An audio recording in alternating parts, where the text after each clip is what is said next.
and weather. And we also do geomorphology with 30 marks of map work. Now let's look at the content that we can expect to get from the examination. There are subtopics for question 1, which is climate and weather, is subtopics: mid-latitude cyclones, tropical cyclones, subtropical anticyclones, traveling disturbances, where you are looking at the moisture front and line thunderstorm, and you're also looking at bear winds and coastal lows. Then you look at the microclimate, which is the climate that affects smaller areas, where you'll be looking at the climate in the valley and the climate that affects urban areas and rural areas, which is urban climates. Then let's start with the first topic that we started with at the beginning of the year, which is a mid-latitude cyclone. So mid-latitude cyclone, what you can expect there, you can expect the questions that want you to give or to identify stages of development and look at the features of a mid-latitude cyclone. So in the diagram that we're looking at here, we're looking at the mid-latitude cyclone, which is in the mature stage. What are we looking at? This is this diagram over here. This diagram over here. Okay, the diagram over here is showing you two fronts. This is the cold front. It's important to note that when you're looking at the gradient of the mid-lat of a cold front, of a warm front, sorry, it looks gentle and this one looks steep because of the difference in terms of gradient. The warm front will move slower than cold front, and it eventually catch up with that. And then we are going to be looking at a different stage of development. Now, let's look at the simple characteristics between cold front and warm front. The air behind the cold front, the air behind the cold front, the air behind the cold front is cooler than the air behind the warm front. And then the air ahead of the warm front is also cooler because that will be the cold sector. And then you can also look at the clouds that are associated with cold front. These are the cumulonimbus clouds. That is a common question for you to be able to identify the clouds of associated with the cold front, and you must also be able to explain the formation of those clouds. Now, let's look at the cyclone in its mature stage. Now, if you get the diagram and you are asked what stage of development is this, number one, you know the stage of development here is a mature stage. The stage of development here is mature stage. And then why do you say it's a mature stage? Because we can see we have a well-developed cold front and a well-developed warm front. And then the air circulation with this cold front is clockwise. And then why is it clockwise? Because now it's telling you that this is in the southern hemisphere. And then what you need to know also is you need to be able to identify these lines that join places with the same atmospheric pressure. We call this isobars. These are the isobars, and you can see clockwise circulation.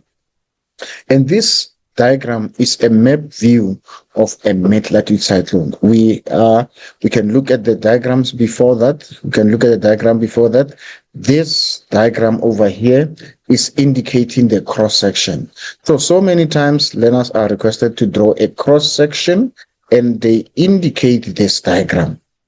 You can see the difference between this is the cross-section. With the cross-section, if the examination or the examiner want you to show the cross-section, you must not show the symbols. The symbols here, you can see here we have the symbols that indicate cold front. We have the symbols that indicate warm front.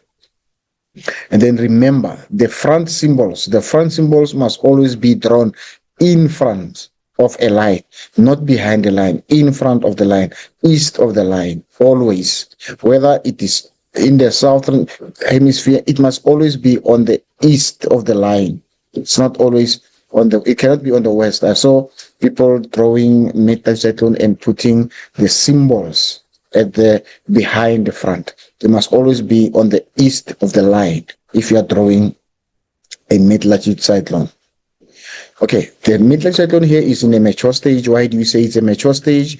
We're looking at the evidence here. Number one, you can see the pressure here is below 1,000, and you can also see here we have a fully developed cold front and fully developed warm front.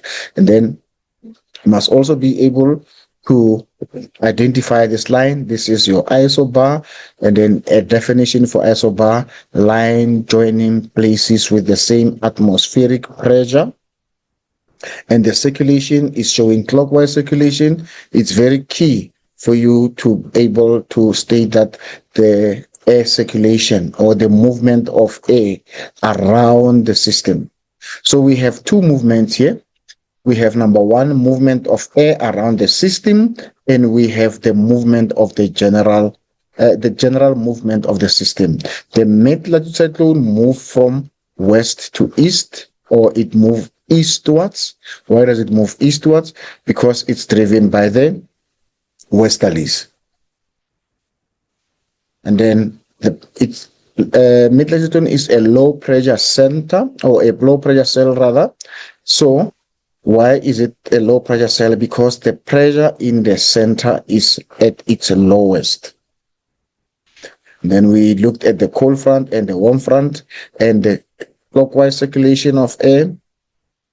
And then we have this as a warm sector. We have this place over here as the warm sector. And then this large area here is called the cold sector. And then these are the stages of development of a mid-latitude cyclone. You must be able to state or to identify the stages of development. There you have your initial stage, your development stage, and you have your mature stage.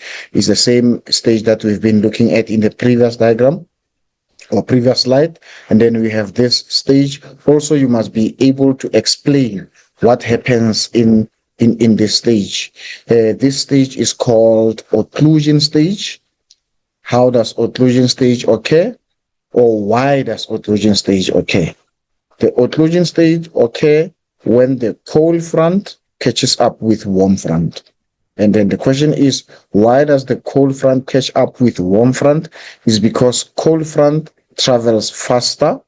And why does cold front travel faster than warm front? Is because cold front has got a steeper gradient than a warm front. And as you can see now, when cold front catches up with warm front, you are going to have cold air, which is the cold sector. Then you're going to have warm air ahead of the cold front, but which is behind the warm front, which is the warm sector. But the air here should not be cold. You must change this. This air cannot be cold. This air cannot be cold. This air should be cooler, because now the cold front caught up with the warm front. The cold front caught up with the warm front. So if you have warm air and then you have cold air, when they mix, they cannot remain cold, because it's warm and cold. So it's going to become cool. The temperature will change. In the occlusion stage, the air ahead of the warm front will not be cold. It cannot be cold. It's going to be cool, even though the entire sector here, it is the cold sector, but the air ahead of the warm front will be cooler than the air which is found behind the cold front. And then what is important again, you could get the question, what identify or what do we call the linked mid-latitude cyclones, or the mid-latitude cyclones that are following each other? It is called a family of depression. This is, we have cyclone 1, cyclone 2, cyclone 3, there you have them like that. And now an examiner can ask you, or in examination you can be asked to identify between these three mid-latitude cyclone, which one is older or which one is younger. So the one which is further to the west will be the youngest one, and the one that is further to the east will be the oldest one. Now, how would we identify with evidence which one would be older? You can look at this one here, looking at the pressure here, and you can look at this one here, looking at the pressure again here. And you can also see this one which is further east, it has already reached occlusion stage, but this one is still in the mature stage. But now you must also be able to describe the characteristics of a metacyclone in the occlusion stage, that the sector, the warm sector, is narrower. What makes the warm sector too narrow? It is the cold front that is catching up with the warm front, making this sector a little bit smaller. But you can see here during the mature stage, the sector is very wide, or the warm sector is very large, because the cold front is still far away from the warm front. But when you look here, you can see they are very close to each other. So the warm sector narrows. Even when you are requested to draw the occlusion stage, or the occlusion stage, you must also indicate, you must show that the warm sector is narrower. So that's your family of depression. Now, this is a typical examination question that you can expect. Write a paragraph in which you explain the development of a cold front occlusion. Cold front occlusion, not cold front occlusion. Sorry, that's a misspelling. So, when you explain the development of cold front occlusion, now you need to explain that air behind cold front is cold, and then cold air move faster than warm air. Why does cold front move faster than warm air? Because the gradient is steeper, and then it catches up with warm front. And then what will it do when it catches up with warm front? Then it's going to undercut. Cold front will undercut the warm front, and as cold front undercut the warm front, what will then happen? Cold front will undercut the warm front, and then the warm sector will be lifted off the surface. As you can see here, as you can see in this diagram here, we have only cool air here, and the cold front is touching the surface, and you can see now all the warm air has been lifted from the ground. That is why now because of the cumulonimbus clouds here, we're going to have a heavy rain that's going to be experienced, and then we have your nimbostratus cloud and altostratus clouds, and now we will then experience torrential rain. We'll have rain that takes place over a long period of time because of these clouds. Now, describe weather changes associated with the passing of a warm and cold front. What will happen when warm front or cold front passes? Now, let's look at the three weather stations here. Let's look at this weather station, let's look at this weather station, and this weather station. So this will indicate to us what happens when the cold front passes. Number one, this is your cold front, this is your cold sector, and this is your warm sector. So what happens when the cold front passes? Number one, temperatures will drop, and air pressure will increase. Remember, temperature and pressure, they are inversely proportional. So when temperature drops, the air becomes heavier, and when the air becomes heavier, it subsides, and subsiding air creates high pressure.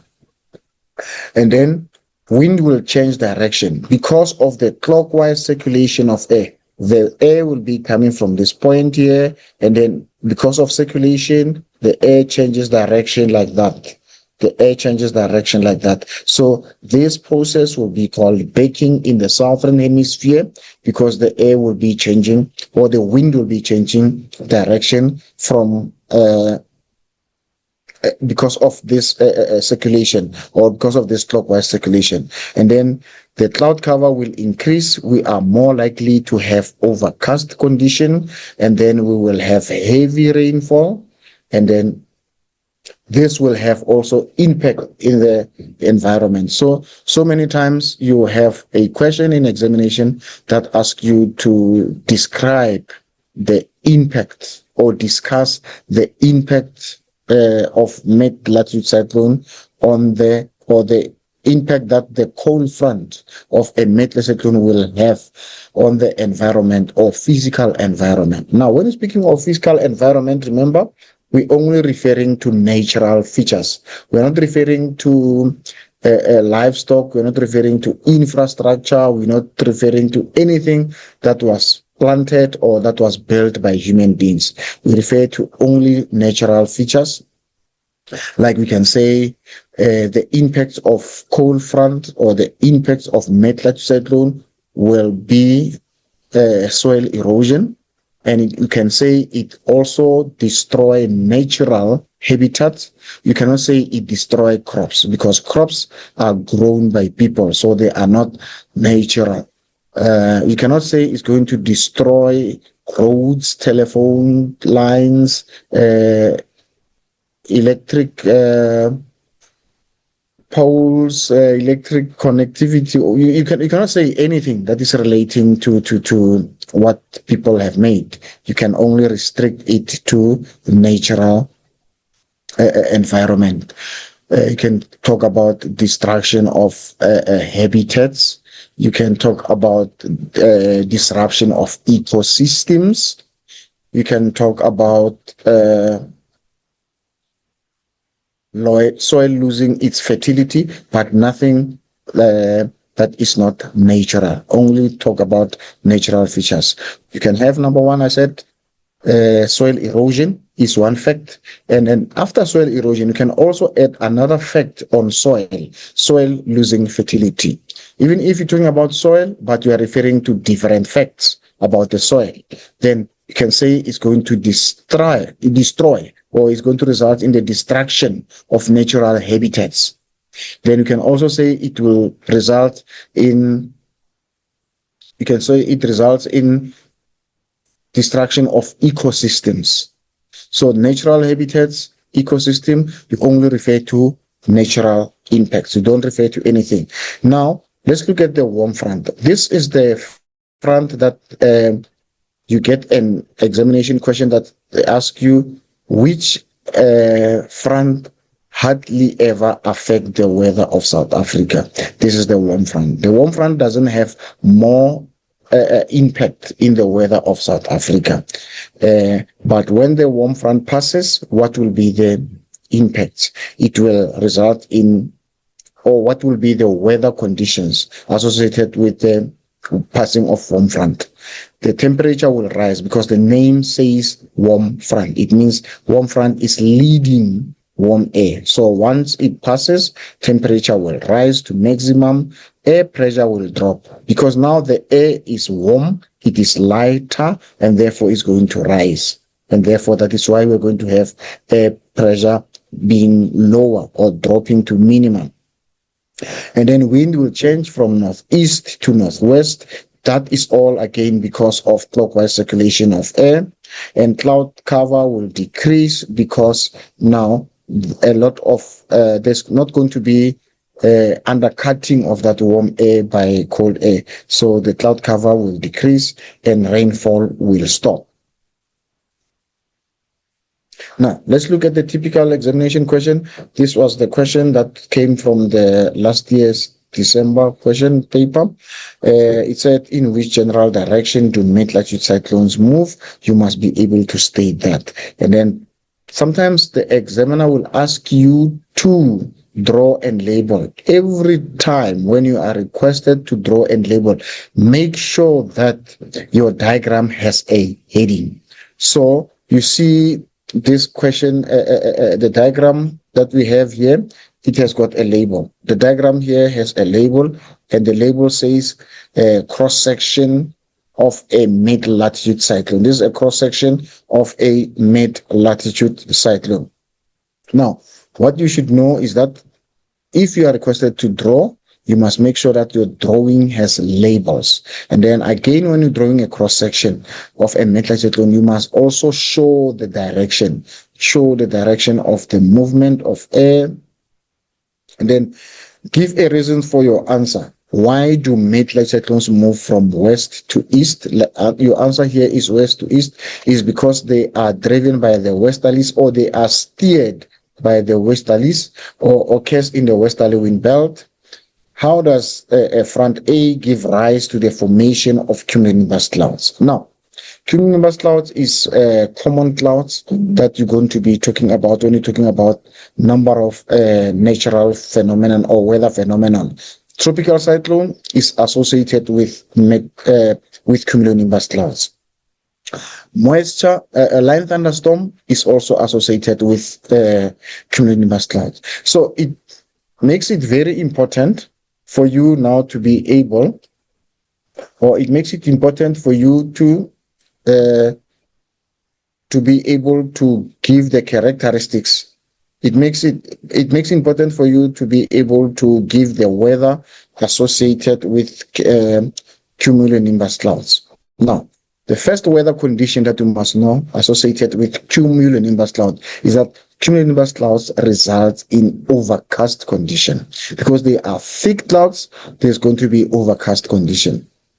Number two, because of cumulonimbus clouds have got high volume of evaporation, they are associated with heavy rainfall. They are associated with lightning and thunderstorms. They are associated with strong winds. So these weather conditions are the weather conditions that you can relate. These are the weather conditions that you can relate to three weather systems. You can relate that to three weather systems. You can relate them to three weather systems. Okay, all right, thank you. Now we were looking at these clouds, cumulonimbus clouds.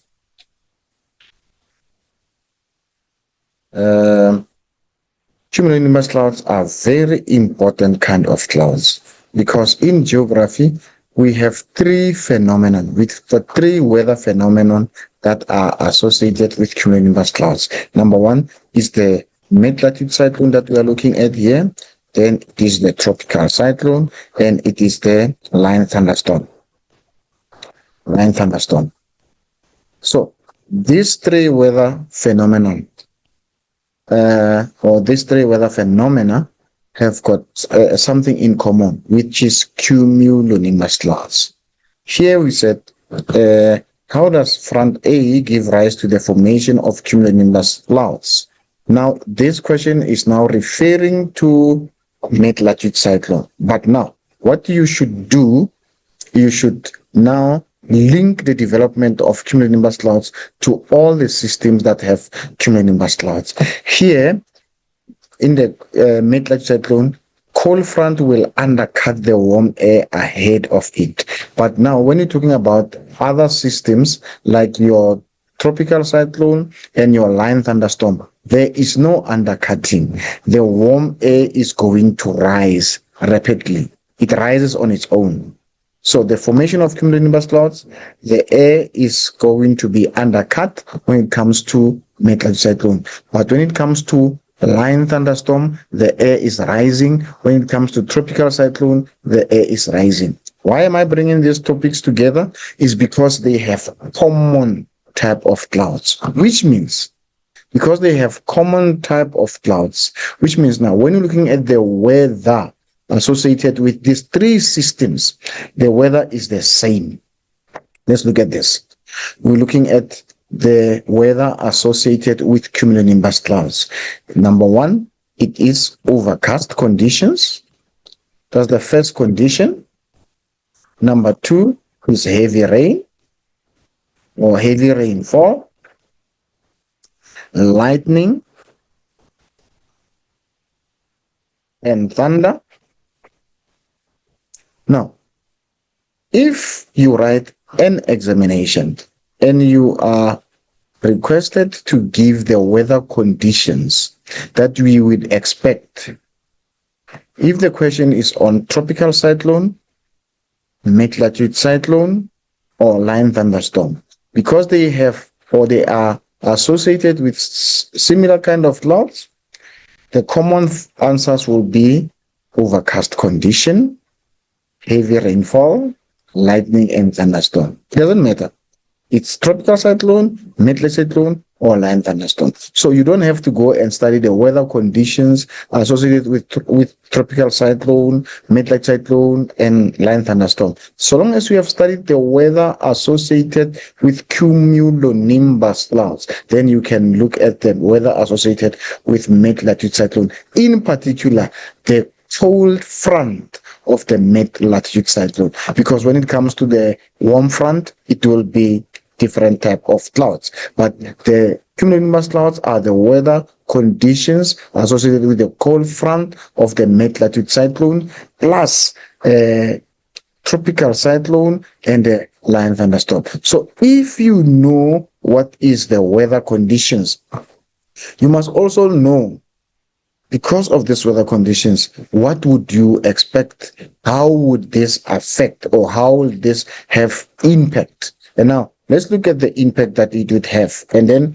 the impact that we should look at now is the environmental impact. How will these clouds impact on the environment? Now, number one, it will have soil erosion.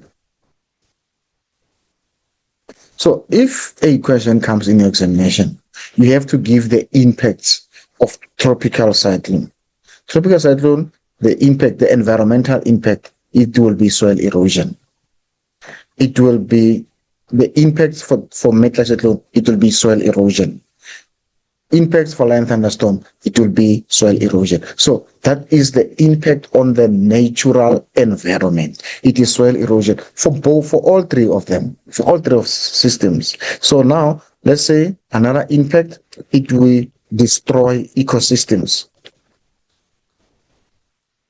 So perhaps you did not look into line thunderstorm and you see line thunderstorm in the examination, but you studied the impacts of tropical cyclone. They will have the same impacts. They will have the same impact. So they will destroy ecosystem. Why destroy ecosystem? Because they have the same type of clouds, and the same type of clouds will have the same type of weather conditions, and the same type of weather conditions will have the same environmental impact. And now we can talk about habitats. We can talk about it destroying habitats. Habitats destroyed. And then if you look at these things, if you look at these answers here, these answers are so related to each other. Because number one, you said it destroy habitats. Habitats, we're referring to where animals live. And then when you're looking at the interaction of animals and plants and the natural environment, it is called ecosystem. So this is, we just looking at the same answers. You can also add another factor here, soil fertility lost.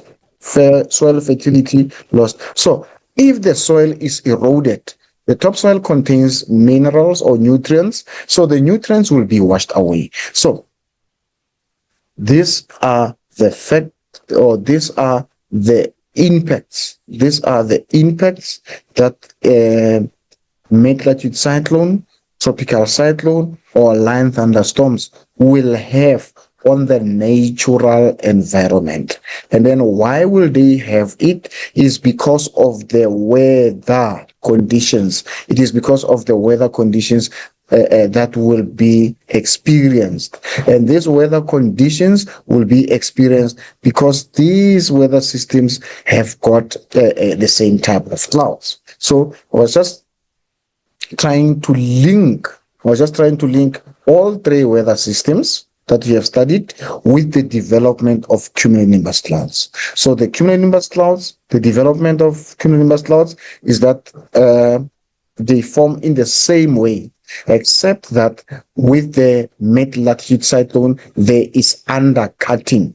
There is the undercutting of cold, of warm air by the cold front. So here there is undercutting, but with tropical cyclone, mid-cyclone, the development of cumulonimbus cloud is that there is going to be a rapid rising air and air rising higher, and then there's going to be condensation. So the subsequent processes are all the same. The only difference here is that there is no undercutting with the with the tropical cyclone and the line thunderstorm, but the formation is the same. The impacts are the same because the weather conditions are the same. So you studied the impact of the tropical cyclone, you know you have studied for mid-line cyclone, and you have studied for line thunderstorms. Now let's move on to the next question. It says, in a paragraph of approximately 8 lines, explain strategies that can be put in place to manage the negative environmental impact of the heavy rainfall associated with mid-latitude cyclone. Now, what can we do there? We can maintain this. It was taken from the last year's question paper in December. We can maintain natural vegetation. We can encourage afforestation. We can buffer areas, create effective drainage system, use of sandbags, building of retaining walls, use of catch nets in places that are prone to rockfalls, use of canopies, areas which are prone to rockfalls as well, construction of gabions, construction of dams, constructing artificial levees or barriers to reduce those flooding, conserve wetlands so that they can reduce the volume of water that is flowing, and then implement contour plowing that's going to reduce water speed, terracing of slopes. So terraces will, contour plowing will also result in terraces, widening river channels in order for water not to overflow, canalizing rivers, making canals in rivers to defect water from one place, because if water is going to be full in a stream, now the stream can overflow. Educate people about environmental conservation, awareness, or early warning systems. So awareness and early warning systems and educating people, this is one of the strategies that you can apply for any question that says suggest strategies to reduce a certain problem. Any problem that you get from the examination question, you can educate people about about whatever feature that it is. It doesn't matter what it is, so long as we can talk about educating people and then making awareness or warning to people. So this is a common answer to most of the strategies that you can think of. And then let's go to next question. Actually, the questions are done now. Let's look at the tropical cyclones. We need to look at the conditions that favor the development of tropical cyclone, characteristics, location, weather patterns, development stages, and how they can be managed. Number one, what you should know is that tropical cyclone move from east to west, and the reason why they move from east to west is not because they are driven by the easterlies, it's because they are driven by tropical easterlies. You cannot say easterlies because we have two sets of easterlies in the circulation, so you must be specific. It is tropical easterlies, not just easterlies. Unlike with the westerlies, we only have one set of westerlies in the circulation in the atmosphere. So if you say mid-latitude cyclones are driven by the westerlies, that answer is correct. But if it's saying tropical cyclones are driven by the easterlies, that answer is correct but incomplete. You must state which easterlies. So for it to get full marks, it must be tropical easterlies. If you say just easterlies, that answer is incorrect. It's not incorrect, but it's incomplete, so we don't give marks for incomplete answers.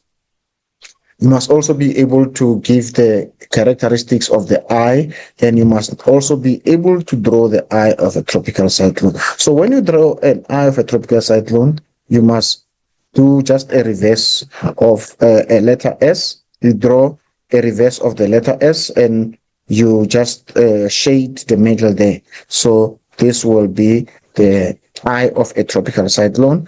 And now, what are the characteristics of the eye of a tropical cyclone? There is no wind. Why is there no wind? Is because of the cumulonimbus clouds that forms the eye wall that stops air from blowing there. And we have no rain. Why there is no rain? Because there is no condensation. Why is there no rain? Again, is because there are no clouds that are going to condense to form rainfall, because the air there is subsiding, and subsiding air hits adiabatically, and therefore it's not going to condense. So this is your tropical cyclone, typical of tropical cyclone that was called Freddy. You remember tropical cyclone Freddy was behaving like this, moving in this direction, and after moving westward, it also moved eastwards back into the Mozambique channel. So this is common characteristics of a tropical cyclone, moving from east to west, because they are driven by the easterlies. Actually, not easterlies, but tropical easterlies. And now, this is what we have already discussed, the impacts of tropical cyclones. So it is the same impacts that you are going to give when you're talking about the mid-latitude cyclones, because they both are associated with cumulonimbus clouds, and therefore they are going to have the same clouds. Now, here is tropical cyclone moving over the land, is going to dissipate. The common examination question is why or what stage is that when the tropical cyclone. Sometimes you get a question that says tropical cyclone made landfall. Tropical cyclone made landfall. So when a tropical cyclone makes a landfall is when the tropical cyclone reaches the land. Now the question could be why. What happened to the tropical cyclone, or why did the tropical cyclone dissipate when it made landfall? Or landfall. It is because over the land there is no moisture, there is no warm air, and there is high level of friction over the land because of vegetation, because of hard surfaces, because of buildings, because of number of things that may going to increase the friction on the on land compared to over the ocean. So one way of monitoring the cyclones is through satellite tracking. Is through using the satellite to track it, and this process is what we call a remote sensing. When you use what's this? When you observe the world from space without touching it, is called remote sensing. So this is the satellite that could be used to monitor the progress or the movement of a mid-latitude of a tropical cyclone rather. Okay, now why is it important?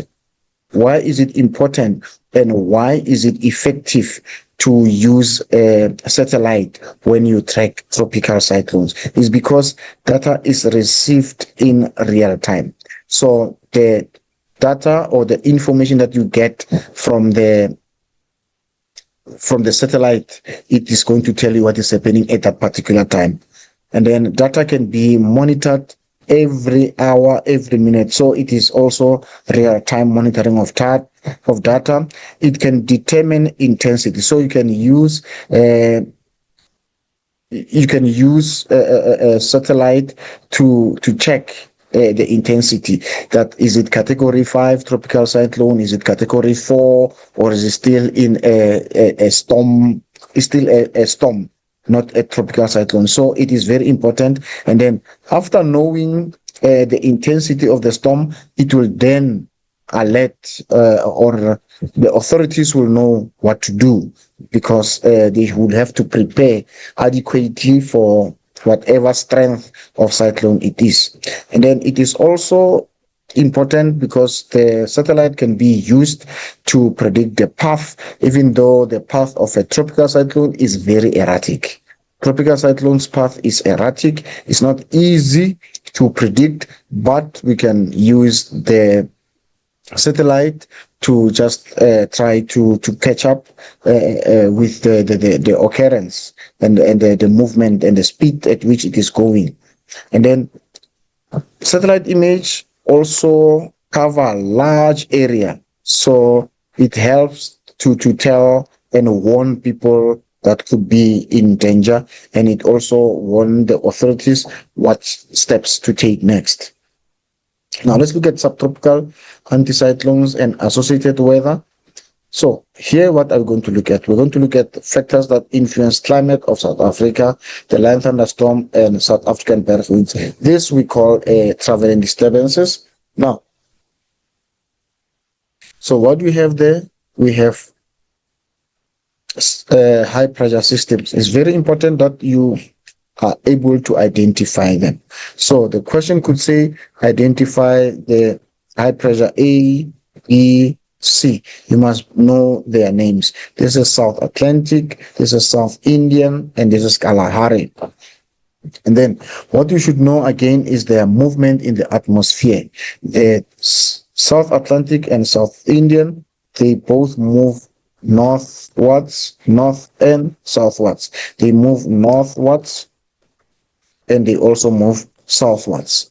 But with Kalahari high pressure, it moves up and down in the atmosphere. It moves up and down in the atmosphere. We'll look at the next diagram that shows that. So on the east we have South Indian, and then South Indian is associated with warm Mozambique current, and therefore the air on the east will be warm and moist, and the air on the west, because it is influenced by Benguela current, it will be cold and dry. Now let's look at the cross section. So what we're looking at here, we're looking at this is the map view and this is a cross section. So these two diagrams are indicating winter season. So here, this diagram is showing us the cross section of the interior during winter. So during winter, what is happening? The inversion layer is below the escarpment, and therefore warm moist air cannot reach the interior, and therefore it results in dry conditions. Now, because of this condition, it is winter, which means now, as you can see, it means now the temperatures in the interior are low. Because of low temperatures, now the air is heavy and it is subsiding. Now, the air will be blowing from the interior.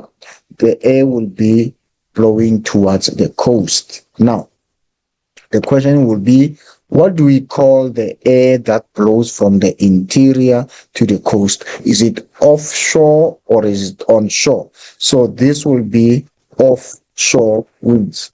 So during winter, we experience offshore winds because the pressure is higher in the interior and it is lower at the coast. So the air blows from the interior to the coast, and then what do you call that air? We call it offshore wind. And then these offshore winds that occur in South Africa, they have the name that we call berg winds. We call them berg winds. These are the hot, dry winds that blow from the interior to the coast during winter. They are hot, dry winds. Now, an important question that to be asked is, we said during winter the temperatures are low, but now why are berg winds hot? Because it's a known fact that during winter the temperatures are lower in the interior, but we said berg winds blow from the interior to the coast, and berg winds are hot and dry winds. Why are they hot? Is because of adiabatic heating of air. Berg winds are hot because of adiabatic heating, And then why are they dry? Because they blow from the dry land. The winds blow from the dry land. They are offshore winds. So they are dry because they're coming from the dry land. Remember, the air assumes the characteristics of the surface that it is blowing on. So that's why the winds are hot and dry. And now, let's look at these two diagrams now. What is the season here? We said the season here is winter. Why do we say it is winter? Because number one, we can see the high pressure cells are closer or have moved northwards, or they are closer to the land. They have moved northwards. And the interior is dominated by Kalahari high pressure, or Kalahari high pressure is dominating the interior.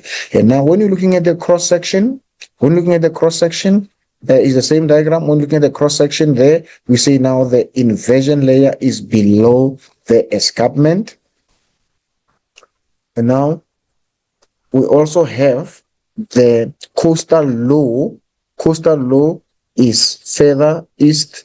Remember, coastal low, they develop on the west side. They develop on the west side during summer, and they travel along the coast. They travel along the coast to the east during winter. So when you see coastal low here, westwards, you must know that the season there is summer, because they develop in summer on the west side, and they move towards the east during winter.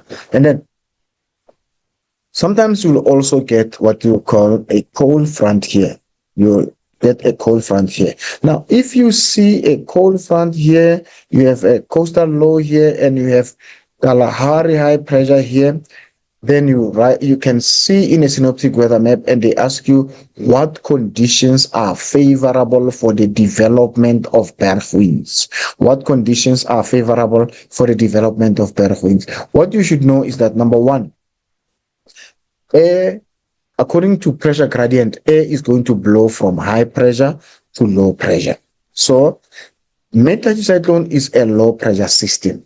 So even in the absence of a coastal low, the air will still move from the interior to the coast, because you see the presence of mid-latitude cyclone. So mid-latitude cyclone is also a factor that favors the development of berg winds, because a mid-latitude cyclone is a low pressure cell. And then another factor that will favor the development of berg winds is H in the interior, which is Kalahari high pressure, and the L at the coast, which is a coastal low. So there are two factors here, or two weather phenomena here, that are also creating low pressure along the coast. So when the examiner says what factors favor the development of this berg winds here that will be developing here, you must know if you have a mid-latitude cyclone, it will be the high pressure and the mid-latitude cyclone, or it will be the high pressure and the coastal low.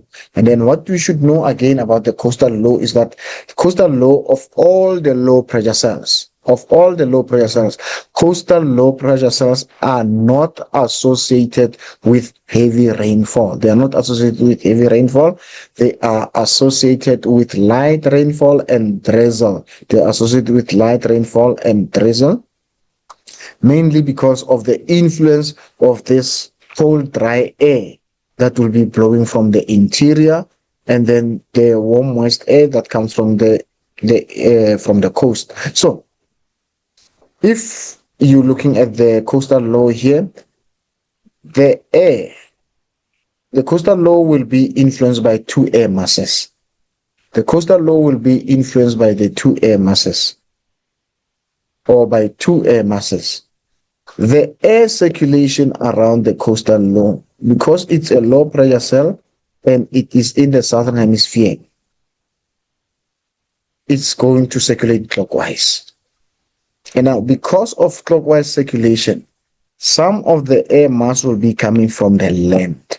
And the air mass that comes from the land going into the ocean or to the coast, it will be dry. And the air that comes from the ocean going into the land will contain moisture.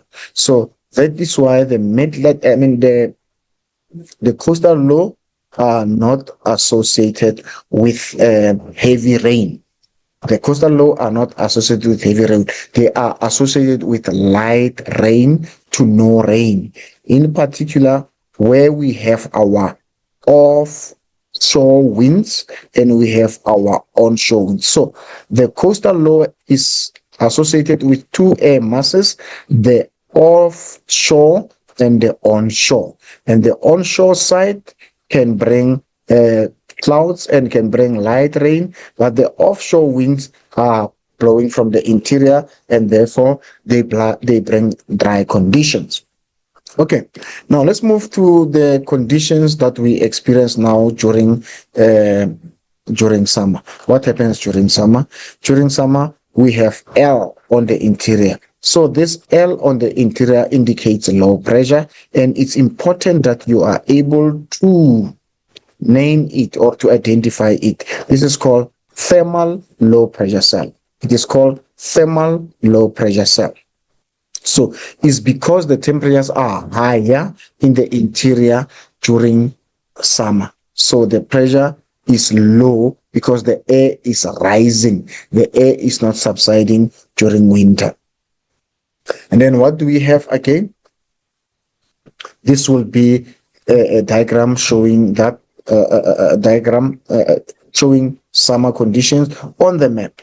If you are to draw the cross section, there, you will now have your inversion layer being above the escarpment. The inversion layer will be above the escarpment. Remember, we're saying here in winter, what is more likely to happen when we have inversion layer below the escarpment? We said the likely weather conditions will be the bergwinds, which are hot and dry. But now, when we're looking at what will happen in summer, the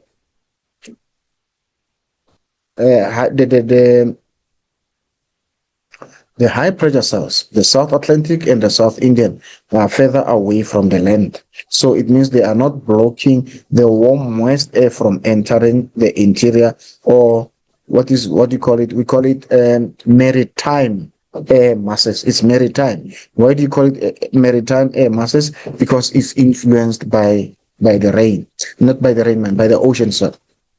So I'm ahead of myself when I'm saying it's influenced by the rain, because I want to talk about rain in the next 2 minutes. So now, when the high pressure cells moved further away from the land, because when they were here during winter, they were blocking the maritime air mass from entering the interior. Now, when they get here, what is happening? The warm air, not necessarily the warm, but the maritime air masses, which means the air from the ocean. It can be the cold ocean or the warm ocean. It is still maritime because it's air that comes from the ocean. So what will happen here now? The warm, moist air, this air here is warm and moist. This air here is cold and dry. They will move towards the interior. So when the two air masses move towards the interior, because the high pressure cells have moved further south, allowing these two air masses, the two air masses are going to move further into the land. And when the two air masses move into the land, the cold and dry air will do the same. It's going to undercut the warm, moist air and force the warm, moist air to rise higher in the atmosphere. And this air is going to rise rapidly. And what is going to happen?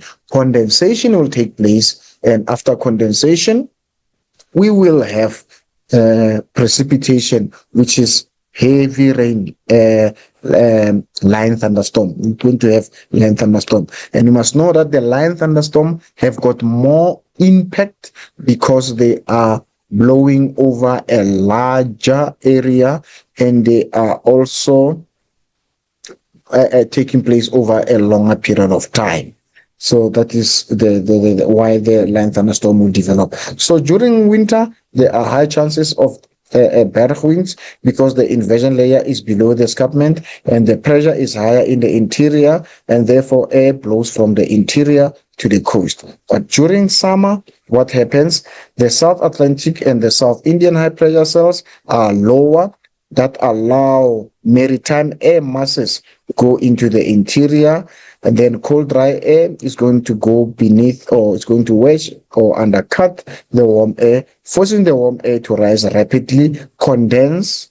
After condensing, we're going to have line thunderstorm. And line thunderstorm, the impacts are going to be the same impacts as we discussed earlier, because the line thunderstorm, they are associated with cumulonimbus clouds. So you can also be looking at what will be the impacts of line thunderstorm. So the environmental impacts will be the same. It will have soil erosion. It will destroy natural habitats.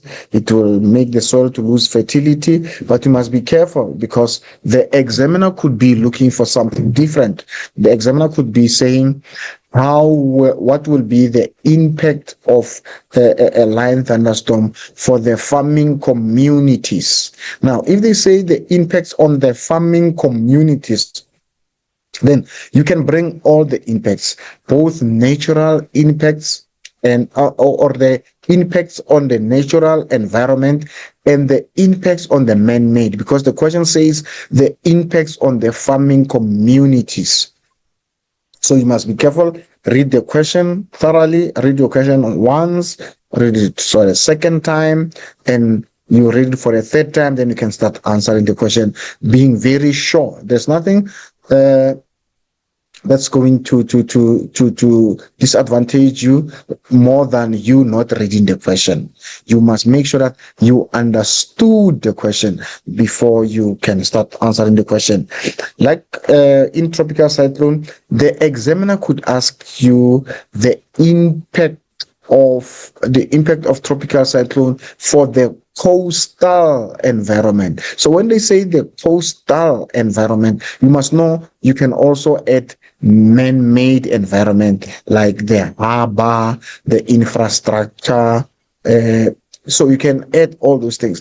It depends on the question. So please make sure that you understood what you are supposed, and underline the key words of the question, underline the instruction. Does it say explain? Does it say state? Does it say list? So you must make sure that you understood what the question said. And then on what? Is it on economy? Is it environmental? Is it physical environment? Is it coastal environment? Is it on farmers? Is it on communities? So be careful. Make sure that you don't answer a question according to a previous question. You answer your current question. Don't look at this question was asked previously, and then you think the question was asked previously. Yes, it could have been asked previously, but it was specific to something. Make sure that you read that question and you understand the question. Now, let's look at the animated development of line thunderstorm. So the examiner, you could be asked to give the characteristics of this air mass. These two air masses, you must know this air mass is warm and moist. This one is cold and dry. They blow towards each other. They cannot mix. Because they cannot mix, what's going to form between them? It's a front. What is a front? A front is a boundary between two different air masses.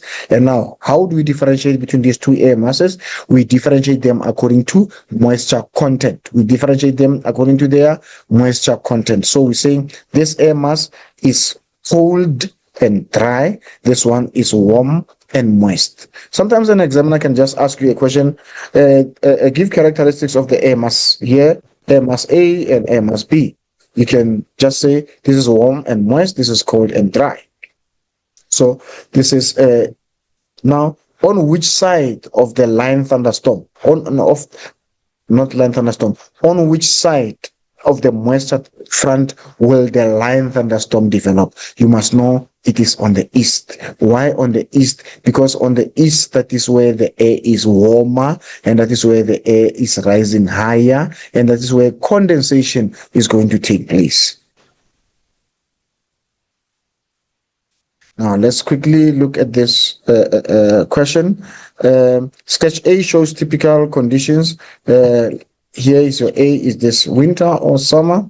Summer, spring, winter. The correct answer there is it is winter condition. Why do you say it's winter? Because of H there, number one. Number two, we can see the coastal low is further to the east. It's not on west as it develops there during summer. And then you can see the high pressure cell, South Atlantic and South Indian are closer to the land. And then the low pressure system in sketch B forms due to over the land. The low pressure system here. Is it forming because of low evaporation, intense heating, cold, dense air, or heavy rainfall? It forms merely because of intense heating. It is low pressure cell, indicating that the air temperatures are higher, and therefore the air is not sitting on the ground to create any pressure. So the air is rising. That is why we have low pressure cell there. So the correct answer there will be B. Now, baking or divergence, ridging, will take place here. The correct answer there is that there's going to be ridging. When this high pressure cells increases or elongates, it's going to be ridging. When this high pressure cells elongates, the ridging is going to take place. The anticyclone in sketch A and B change their position seasonally because of the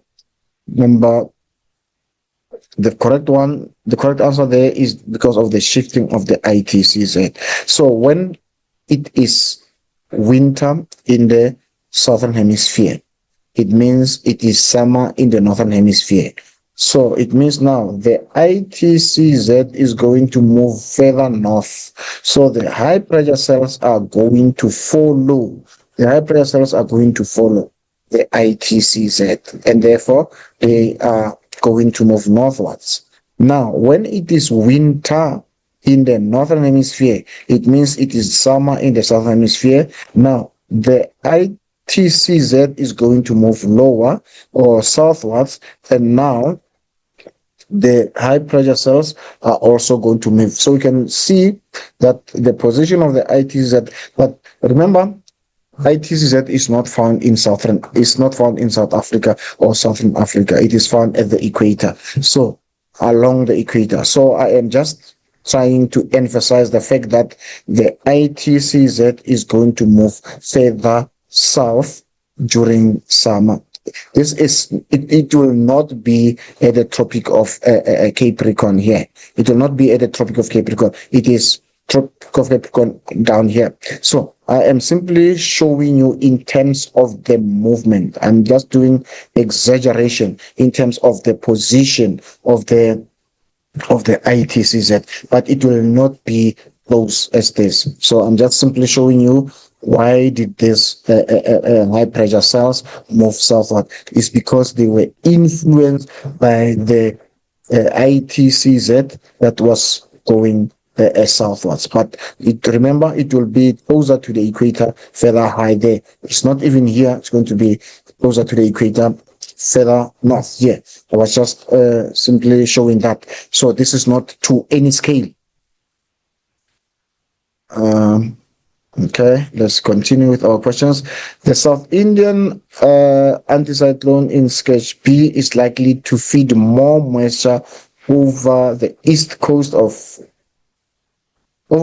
coast in comparison with sketch A because number one, because of the fetch, because it has a large fetch or large distance. It's because of the large distance. Okay. This answer is correct, but it is not answering the question. So this high pressure cell, it is also called a blocking high pressure. This high pressure cell is also called a blocking high pressure cell. So I'm looking at this option here. It is also called a blocking high pressure cell. Why do we call it a blocking high pressure cell? Because it can reach and stop the metal cyclone from going in. into the land. It's all from moving further into the land. So it can reach there and stop metal system from moving, or cold front from moving further into the land. So that is why it is also called blocking high pressure cell. But the correct answer here, because the question says the South Indian anticyclone in sketch B is likely to feed more moisture, is because of the larger fetch. So it fetches water from further place, and therefore because of longer distance that it travels, it means it's going to bring more water into the interior. Now the next question is, the low pressure system in sketch A will move in a what direction? The low pressure system in sketch A. So what is the low pressure system in sketch A? The low pressure system in sketch A is called thermal low. You must be careful. These are two different low pressure systems. In sketch A is coastal low. It moves along the coast. But in sketch A, the low pressure cell there is a thermal low. It's thermal low. This one is coastal low. Is coastal low. So these are two different low pressure systems. Please don't confuse them. And then the question here, the low pressure system in sketch A will move in a what direction? In a what direction? So it's going to move in a easterly direction. Easterly direction. So it's going to move eastwards, in an easterly direction, but it does not move straight eastwards. It moves along the coast. It moves along the coast, but in the easterly direction.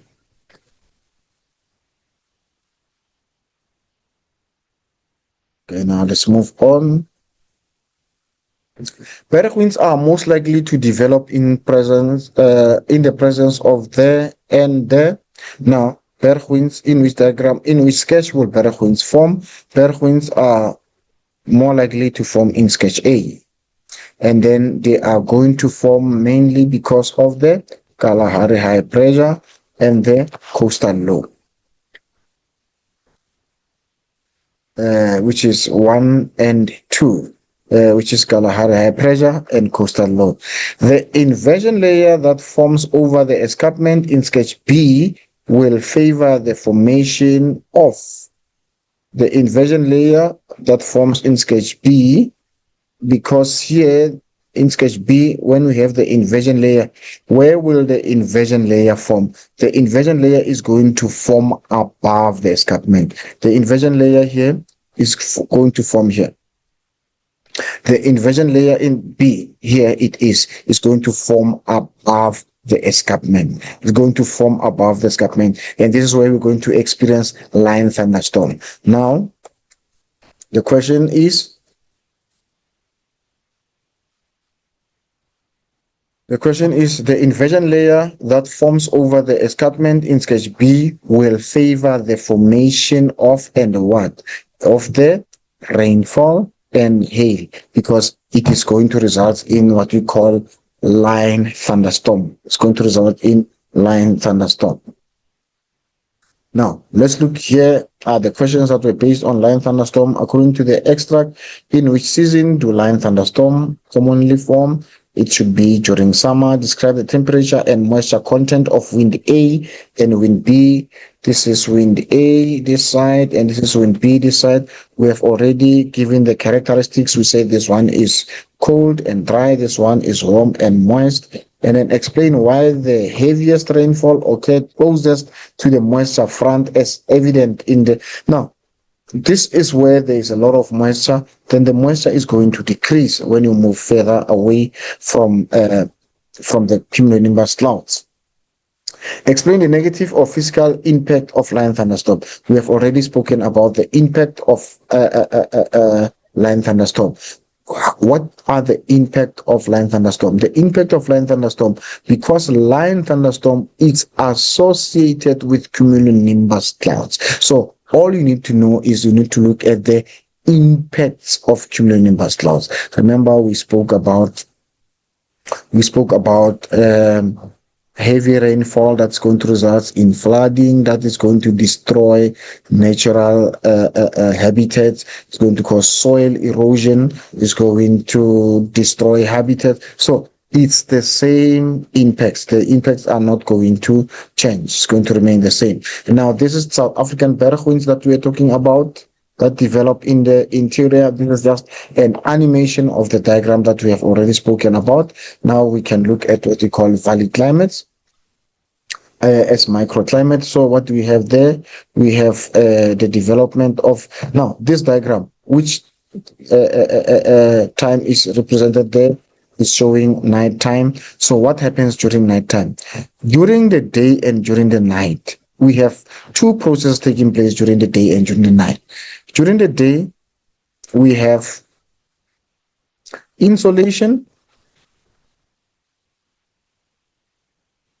and we have terrestrial radiation.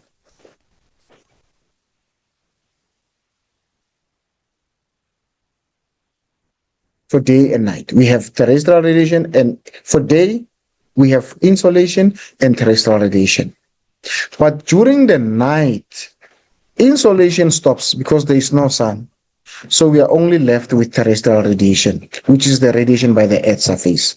Now, because of that, now the surface is going to lose its heat.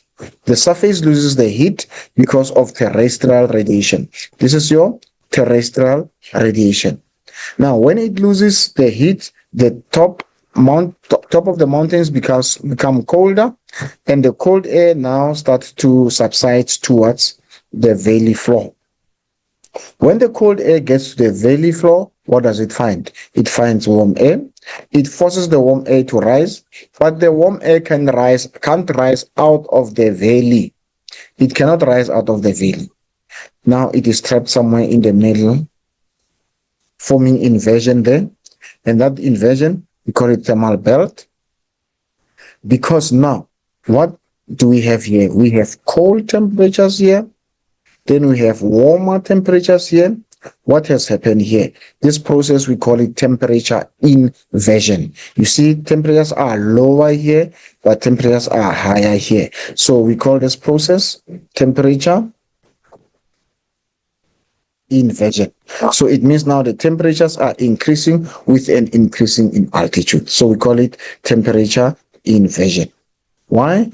Because we do not have insolation. We have only terrestrial radiation. So the top of the surface is getting colder, and colder air becomes heavy. It subsides to the bottom of the valley.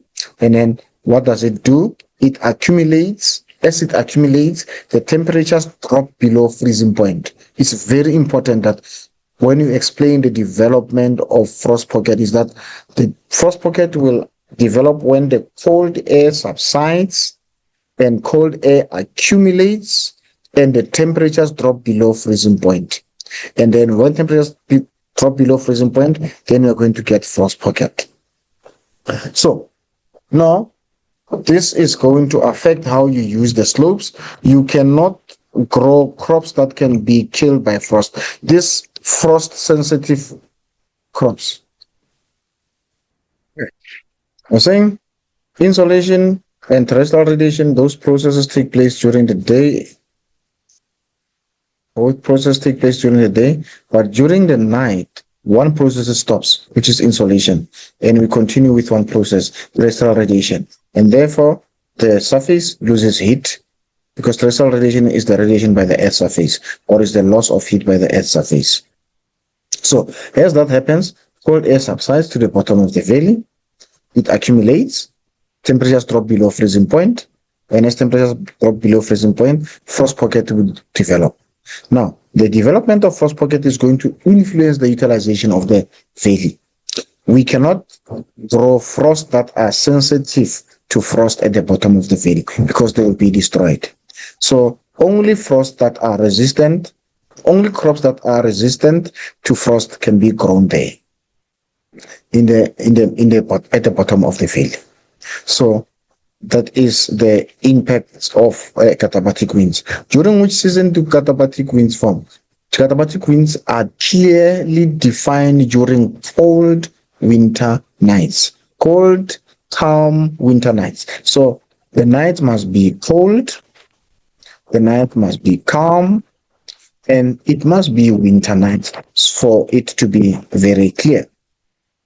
And now, again, another feature that will develop here in the valley is that here we have cold surface, we have warm air above it. So when this warm air touches the surface that is cold, condensation will take place. Condensation, just like a cloud formation, For clouds to form, the air rises. The higher you go, the colder it becomes. Once the clouds once warm air reaches fuller altitude, is going to condense, and then after condensing, what's going to happen then? Clouds are going to form. The same process is going to take place in the valley. The warm air is there, the surface is cooler. When this warm air is in contact with the cold surface, condensation takes place. But what is going to happen in the valley is not clouds now. This is what we call radiation fog.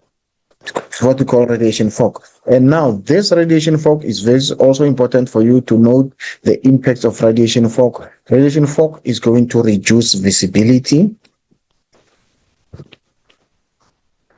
If it reduces visibility, it means people that are driving are going to drive slow. If they drive slow, then there could be traffic congestion. And if they drive faster and the visibility is not clear, then there are high chances of accidents taking place. So those will be the impacts of this natural phenomenon like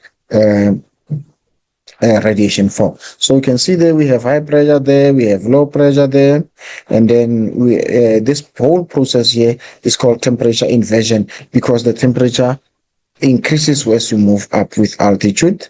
Now let's look at this diagram. Name wind 1 in sketch A. Wind 1 is anabatic winds. Wind B is katabatic winds. Name one difference between wind 1 and wind 2. Wind 1, you can see, is the air is blowing up slope, and here is blowing to the valley. And this one takes place during the night. This one takes during the day. Would wind 1 or 2 originate if a higher pressure occurred at the top of the valley? So it is clear that air is going to follow pressure gradient. So which one is going to form when pressure gradient is higher at the valley? So because air follows pressure gradient, it means the pressure is higher here. It means pressure is higher. So it is clearly it's going to be wind 2 that's going to form there. Now, next topic, we're looking at urban heat island. So it's very important for you to be able to define what urban heat island is. Urban heat island refers to the warm urban area surrounded by the cooler rural areas. So you must be able to define it, and you must also be able to state why are temperatures higher in the cities than in rural areas.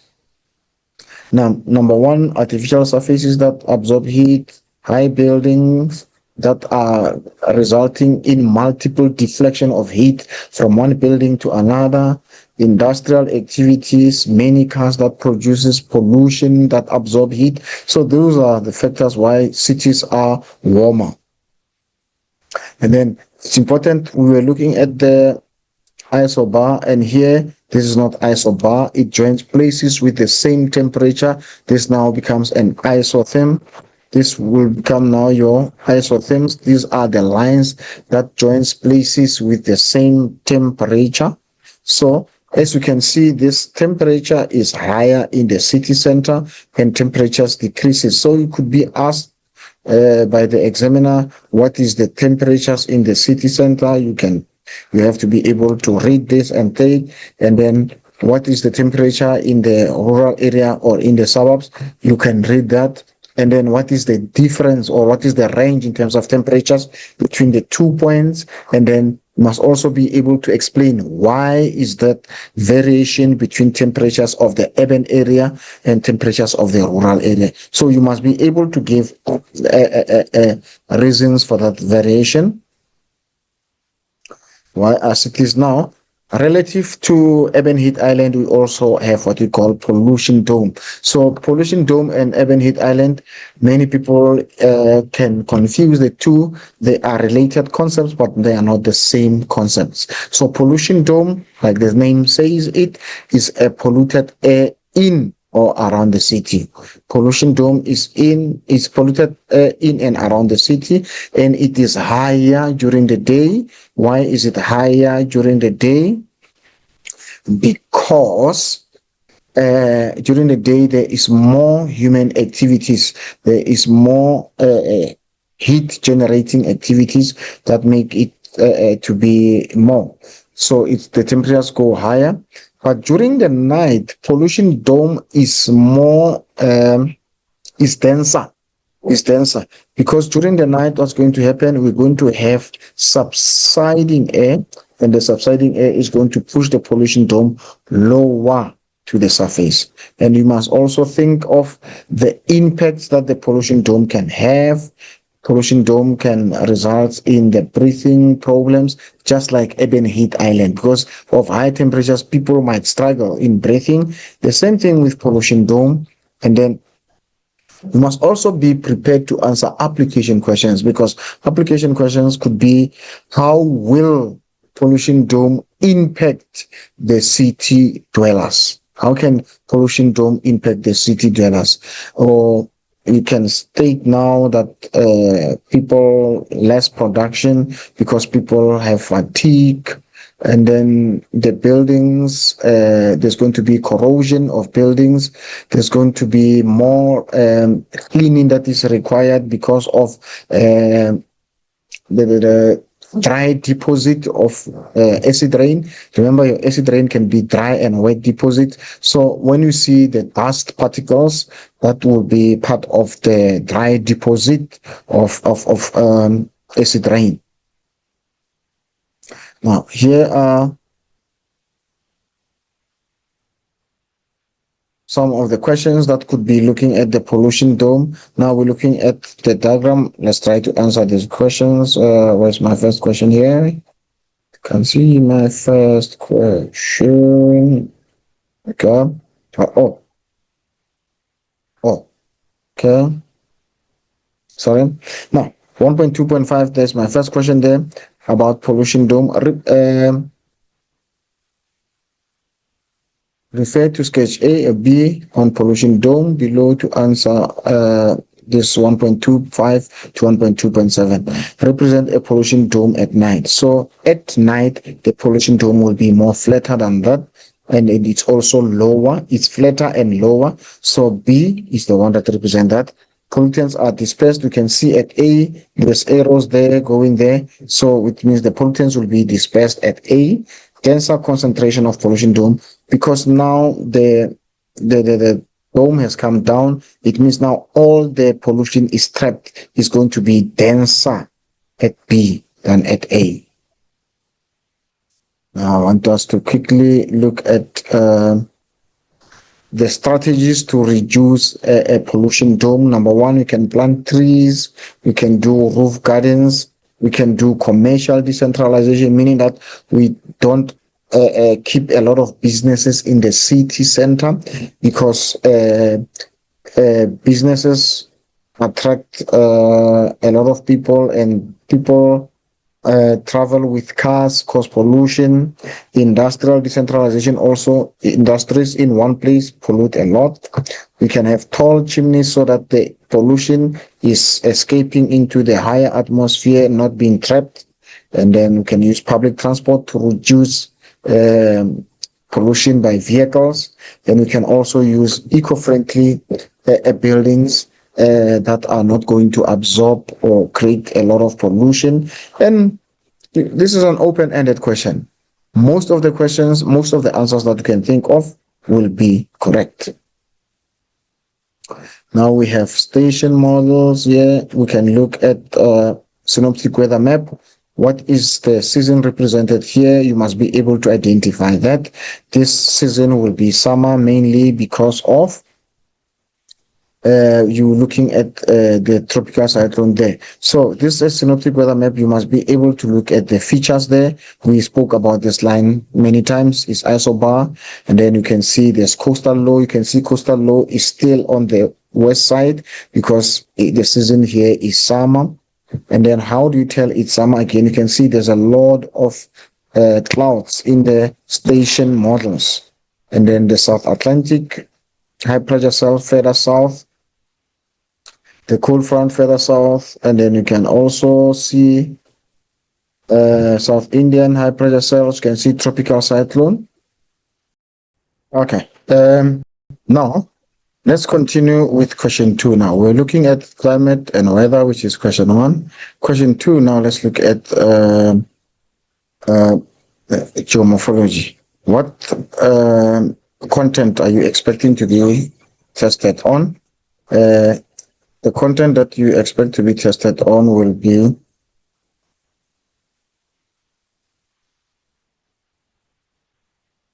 the content that you expect to be tested on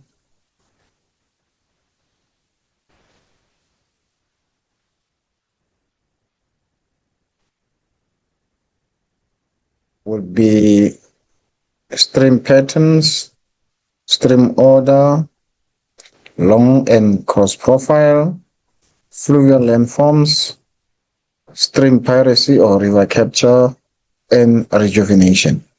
Now, let's start first by looking at the typical examination questions. This one is on types of rivers. Now, here's the question. The river illustrated in the sketch is a permanent or periodic river. So you need to look at the sketch now. You have to check what's happening with the water table there. This is what is shown here. This is what is shown here. So that is your through flow. That is your water table. So this river here is permanent river. And why are we saying it's permanent river? Because we can see that the water table there is in the riverbed. The riverbed is crossing through the water table throughout the year. So for dry season and for wet season. So you refer to this water table in the rainy season. There's water table in the rainy season and water table in dry season. So at both instances, the water table is always above. The water table is always, or the riverbed is always below the water table. The riverbed is below the water table. So the water table is above the riverbed, which means now there's always going to be a source of water throughout the year. So during rainy season, this river will flow because it has got two sources. Number one, it has groundwater as a source. Groundwater, it intercepts through water table. And number two, there is precipitation. And during dry season, there's only going to be groundwater that is supplying the river. So this river is going to flow permanently or throughout the year. The question says, state two characteristics of the river system evident in the sketch. Now, what is it that you see in the river? Give evidence from the sketch that the surface runoff is greater at A than at B. So this is A and this is B. Give evidence from the sketch that surface runoff is greater at A than at B. So we have to give that. We'll look at the answers there. Which one of the cross sections Y or Z represents the river at point C? So the river at point C, which one? Is it this one, Z, or is it Y that represent the river at C? And then give reasons for your answer. How will a decrease in precipitation affect the following water table or type of river? Now, let's look at this. We said the river is permanent, and now The question is, what is it that you can see? State two characteristics of the river system. Evident. What is it that you can see here? What is it that you can see? You can see the dendritic pattern. Can you see the dendritic pattern? Here is the dendritic pattern there. Can you see it? What else can you see? The volume of water increases from source to mouth. Now you can see the line here. There's the source. You can see the line here is getting darker to ensure that the water is increasing, and here the line is thinner. So that's what you can see there. What else? There is high water table. Tributaries are divided by interflows, second order streams, low drainage density, permanent. So how do you tell low drainage density? You can see there are few streams there. There are few streams there. That's evident that you can see. The river is permanent. The river intercepts the water table in wet and dry season. And there is gentle gradient. There is gentle gradient. This gradient is not so steep. What else can you see? The tributaries are joining the main streams at acute angle. Just because we said the river is dendritic, now those are the characteristics of dendritic pattern. Let's go to the next question. Give evidence from the sketch that the surface runoff is greater at A than at B. Now, how do you tell that it's greater at A than B? There is less vegetation at A. More tributaries feed the channel at A. The channel at A is wider. Higher volume of water at A. A is in the middle or lower course, higher stream order at A. So these are the characteristics that you should know, that volume of water will be higher there than volume of water will be higher at A than at B, because the volume of water increases as the river flows towards the mouth. And then, which one of the cross sections, Y or Z, represents the river at point C? Now, there is your river at point C. Which one will represent the river at point C? Is it Y or is it Z? Now, how are you going to look at that?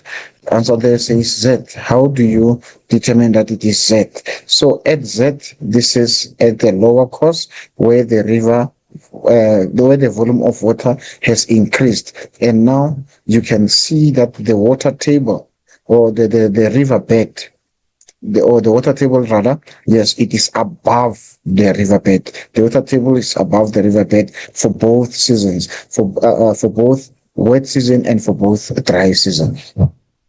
Which one? Give a reason for your answer.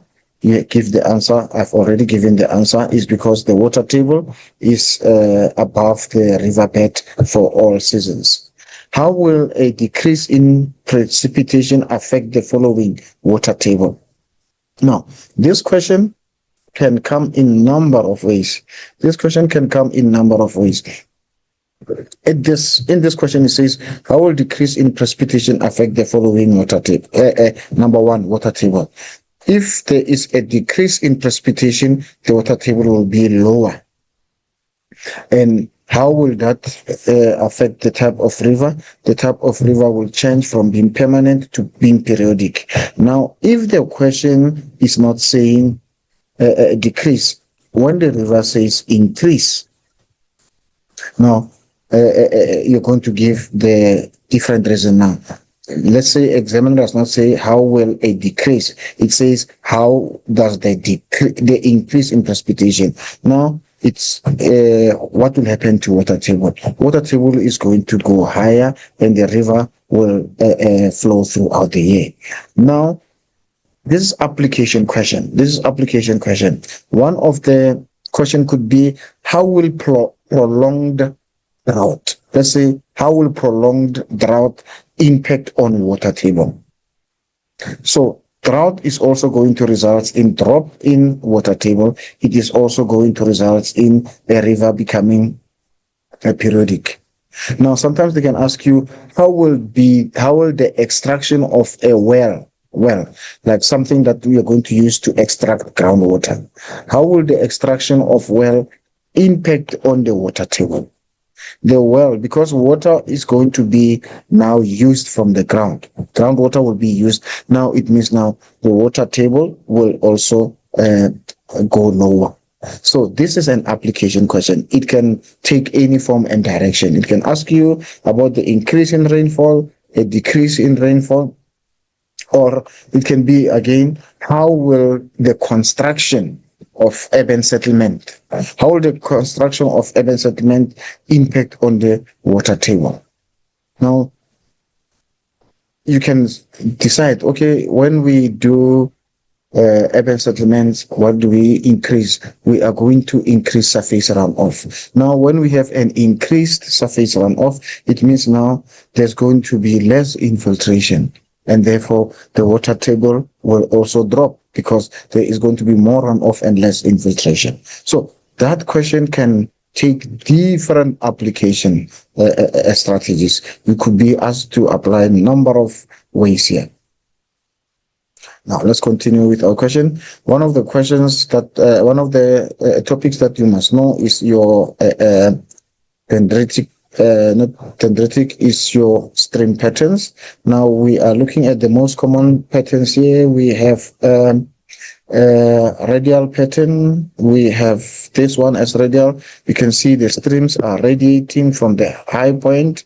And then what is important when you do drainage patterns? There are three questions that you need to know. Number one, you need to be able to identify a pattern. The question is, you need to be identify drainage pattern at A, identify drainage pattern at B, at C, and at D. You must be able to identify. That's number one. Number two, you need to explain the underlying rock. Underlying rock simply refers to where is this drainage pattern found, or where can this drainage pattern develop, or yes, where could this type of pattern be located. And number three will be, you need to give the characteristics. You need to give the characteristics of each pattern. So these are the main questions that you should know when you're talking about drainage patterns. Your questions, or how does so the question could be, how does the underlying rock influence the flow? So now, how the question could be, how did the underlying rock influence the pattern here at the radial pattern? Is because the high-lying area make water to radiate. So it is application question. You need to be able to apply the knowledge that you have studied in class. Except for you knowing that it is dendritic, you must know dendritic is found where rocks have uniform resistance to erosion, and it does not look like a tree, it looks like the branches of a tree. It looks like the branches of a tree, not like a tree itself. And then trellis pattern, mainstreams are parallel to each other. It has short tributaries. And then this one, you should know the tributaries here are acute. Here, the tributaries here are 90 degrees. So the difference that you should know about that. And here, the tributaries are shorter. And then with the rectangular pattern, you must know that the streams follow the joints or the bends in the main river. So what is common with the two patterns, with the trellis and rectangular pattern? What is common with that is that the tributaries join the main streams at 90 degrees. The tributaries join the mainstream at 90 degrees. But with dendritic, the tributaries join the mainstreams at acute angle. So that's the difference, and those are the differences and the similarities between the three drainage patterns. And then let's continue with our drainage patterns. So you should be able to identify them from the maps. So an examiner could just take an examiner could take a portion from the map and say in block A1, block A2, identify the drainage pattern in block A1 or A2. So you must be able to identify the patterns in looking at the particular block. And then this one over here you can see is trellis, and then the development of trellis pattern is where there is hard rock. You can see this one is hard rock, and here you have the streams. It shows the rocks here are softer, hard rock. So the rocks is hard rock, soft rock, hard rock, and that is that, which is different from the dendritic pattern. Dendritic pattern, you can see the type of rocks here are the same. So it means there is similar resistance to erosion. But here you can see there's varying resistance to erosion, because at one point the stream and the rocks are harder, and at one point the rocks are softer. And this is radial pattern. You can see we have a high-lying area, and the streams are flowing away from each other. And then what do we have here? We have igneous rock, but we can see the igneous rock have got cracks. So the streams are following the cracks in the igneous rocks. So that is your rectangular pattern. You must be able to answer those questions. So these are the characteristics, as you studied them throughout the year. You're looking at the diagrams. You should be able to identify these diagrams, and then you must also make sure that you are able to differentiate between the different patterns. And then there is another pattern here that is missing here, which is a parallel pattern that looks more like the dendritic pattern, but a dendritic pattern that is a little bit more straighter. That's your parallel pattern. So you must be able to identify different patterns. And then how do we describe the dendritic pattern? You say it looks like the branches of a tree and tributaries join at acute angle. And then where is it found? Where rocks have got similar hardness or similar resistance to erosion. Then you have your trellis pattern. The characteristics of trellis pattern is that you have parallel main streams, and you have tributaries that are short, and they join mainstream at 90 degrees. So where is it found? The underlying rock is gently sloping alternating layers of hard and soft rocks. Sometimes you can also say it is fine where you have your inclined strata, radial, like the name say, radial, it radiates from the high point. It looks like the spokes of a wheel viewed from above, and river flow away because it radiates. The river flow away from a central point. Then what do we have there? You have a rectangular pattern. So with a rectangular pattern, we can see again, like we said, the mainstream have got 90 degrees bend, and the tributaries join the mainstream at 90 degrees as well. And we have centripetal. Centripetal is opposite. Centripetal is opposite to radial. The streams are flowing towards the low-lying area. Streams flow towards a central basin, such as marsh or lake. Then we have this pattern, which is called deranged. The name say is deranged. Small streams that have no specific pattern. The streams flow into the lakes, out of the lakes, like that. So it doesn't have a definite pattern.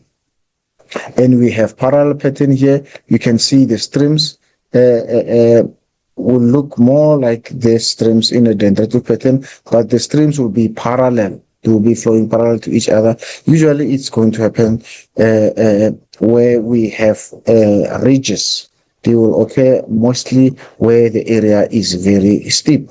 So that's where you're going to get your parallel pattern. Now let's look at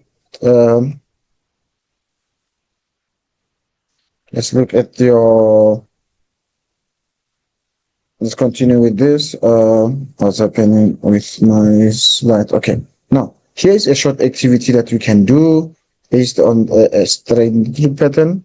Strength patterns. So what do we have there? Indicate whether each drainage pattern A, B, C refers to landscape 1. So you must be able to show which landscape will result in which straight pattern. So there they are. We can see which one develops there. This one is a radial. That's the radial there.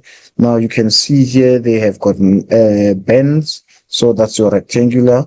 And here you can see the parallel mainstreams there. You can see the parallel mainstream, the hard and resistant rock. So that will be the example there. And this is coming from a previous question paper.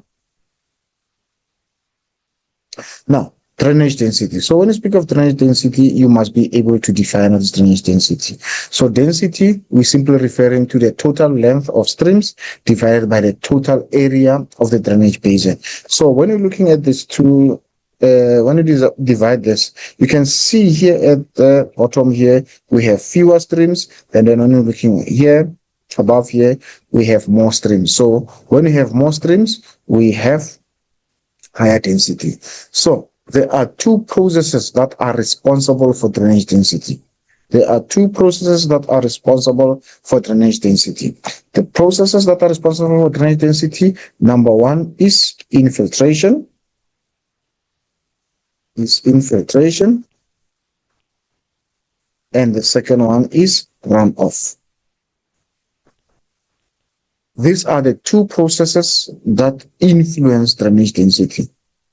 These are the two processes that influence the drainage density, runoff and infiltration. So runoff or surface runoff is the flow of water on the surface, and infiltration is the absorption of water by the earth's surface. Now, when you're looking at this question, there are factors that are going to influence drainage density.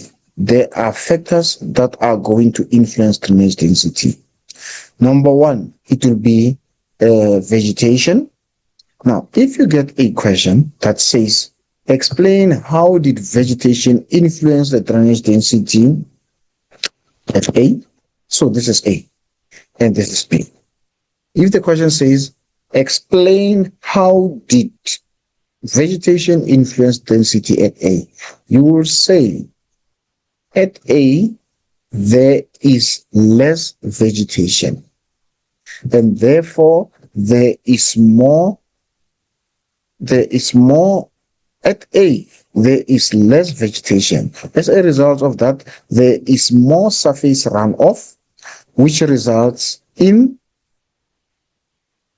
higher density, and there is less infiltration because you can see a lot of water is flowing on the surface. And then at B, how did vegetation influence the density at B? How did vegetation influence density at B? Then you can say at B, there is more infiltration at B. There is more infiltration, and therefore it's because now there is more vegetation at B. Because of more vegetation at B, it resulted in more infiltration and less runoff. That is why we have lower density. So when you're looking at the factors that influence drainage density, number one, remember you have vegetation.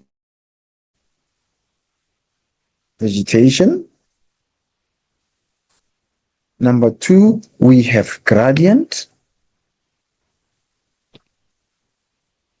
We have precipitation, type of precipitation. We have soil moisture.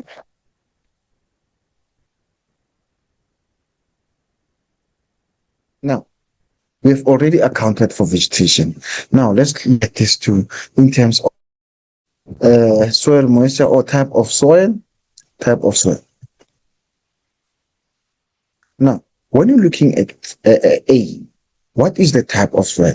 The type of soil here, or the type of rocks here, At A, there is hard rock. Because of hard rock, what is happening? At A, there is hard rock. Because of hard rock, what is happening? There's going to be more surface runoff and less infiltration. That's why we have more water flowing, causing high density. And at B, what is happening there? There is a soft rock. The rocks here are softer, and therefore there is more infiltration and there is less runoff. That is why the density is low. And then we also look at the gradient. How did the gradient influence the density at A? It means now at A, the gradient is very steep. Because of steep gradient at A, that is why we have high runoff and we have less infiltration. That is why it resulted in what? In higher drainage density. And now, what is happening here? At B. B indicates that the gradient here is very gentle. Because of gentle gradient, what is happening here? There is more infiltration and there is less runoff. There is more infiltration, less runoff. Hence, we have lower density. What do we mean lower density? Hence, we have fewer streams. We have fewer streams because most of the water infiltrated. But here, most of the water is running on the surface. Is doing what we call surface runoff or is flowing. And now, between the two, at A, what is happening here? Why do we have high density at A?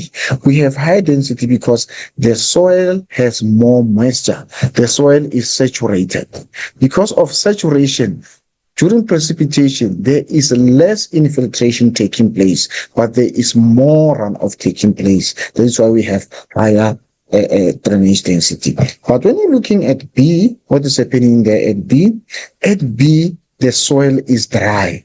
So there is less soil moisture. That is why during precipitation, there's going to be more infiltration and less runoff. That is why it results in low drainage density.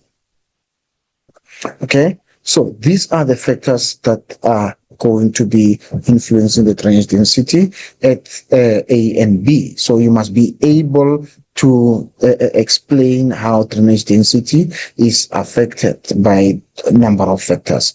You must be able to, because the question could come in a scenario question saying, how did vegetation influence density at A? Or how did gradient influence density at B? Then you must say at B, the gradient is gentle, and therefore there is more runoff, there is less runoff, more infiltration. That is why at B, the drainage density is low. So that's an application question, and that is how you can answer those application questions.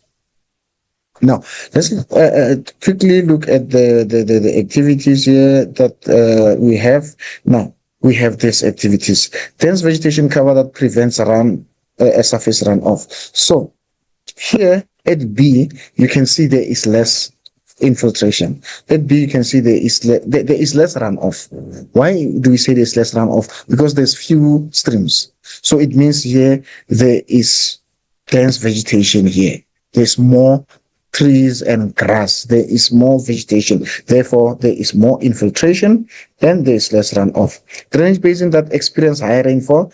Because of high rainfall, water doesn't have time to infiltrate because it rains regularly. Therefore, there's going to be high drainage density. Drainage density that has mainly clay soil. Clay soil does not allow water to pass through easily. So we have this, what we call aquifer. We have what we call aquifer, and we have what we call aqueduct. We have what we call aqueduct. What is an aquifer? It's a surface that allows water to pass through easily. And what is an aqueduct? Is the surface that does not allow water to pass through easily. Now, a clay soil. Clay soil is an aquifer, and it's an aquiclude, sorry, it is an aquiclude. It does not allow water to pass through. So if the water is not passing through, it's not infiltrating, then it means water is going to flow on the surface. So A is a clay soil because there is more water on the surface. Drainage basin that has mainly permeable rock. Permeable rock meaning that the surface is porous. So it means there are many pore spaces here. It means there are many pore spaces here. And then what will pore spaces do? Pore spaces will allow water to infiltrate. So B has got a high level of porosity. Because of high level of porosity, B will also be permeable. But A is less porous. There are few pore spaces for water to pass through here. There are few pore spaces for water to pass through. So there is a relationship between porosity and permeability.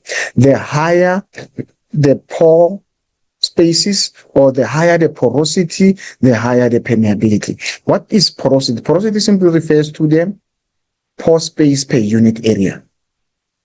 Pore spaces per unit area. So here there are many pore spaces per this area, but here there are fewer pore spaces per this area. So area B has high porosity, and because of high porosity, area B will be more permeable, and therefore is going to allow for more infiltration, and is going to result in less runoff. But A is less porous. The porosity here is low, and because of low porosity, there's also going to be low permeability. That is why we are going to have more runoff here, because most of the water is going to be found on the surface, but here most of the water is going to infiltrate. Drainage basin that has mainly permeable rock, so we can say B has got permeable rock and A has impermeable rock. A river that flows through hilly areas refers to steep gradient. So because of steep gradient, there's going to be more runoff and less infiltration. But here it will be on a gentle gradient. Drainage basin that has porous rock with sandy soil. Here B has high porosity, like I explained, and there is more infiltration and less runoff. That is why we have low density. But now when we're looking at A is less porous, and therefore there is less permeability, and this is clay soil, and there's going to be a high runoff. A river flows through gently sloping land.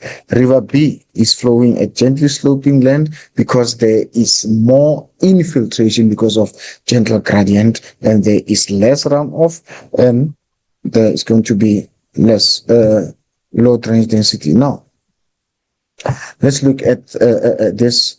This is a similar question to that. Now we're looking at which one has got lower infiltration rate. Lower infiltration rate will be at B. There's low infiltration, there's high runoff. Denser vegetation at A. Higher soil moisture at B. Because of soil moisture, there's less time for water to infiltrate. Developed on the least resistant rock. It's least resistant. A is least resistant, which means the rock is soft. So there's going to be more infiltration and less runoff. Lower degree of permeability. This one has got lower degree of permeability. There is less, this area is less permeable, and therefore high runoff and less infiltration. High stream order, there are more streams order. There are more streams here than here, and therefore it will result in higher stream order. The graph below represents this drainage basin.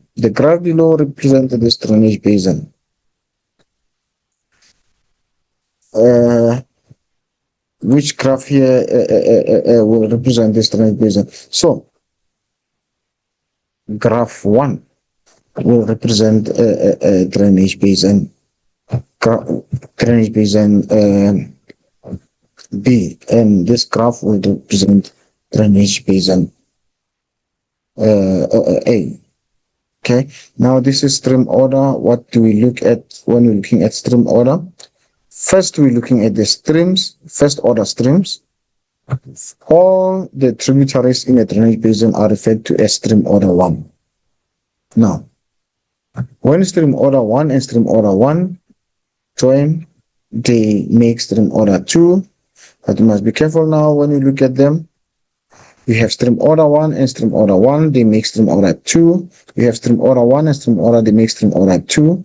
But you have stream order 1 and stream order 2, they remain at 2. So when two streams of a different order are joining, the stream order is not going to change. It's going to remain at the highest order. If the highest order was at 2, it remains at 2.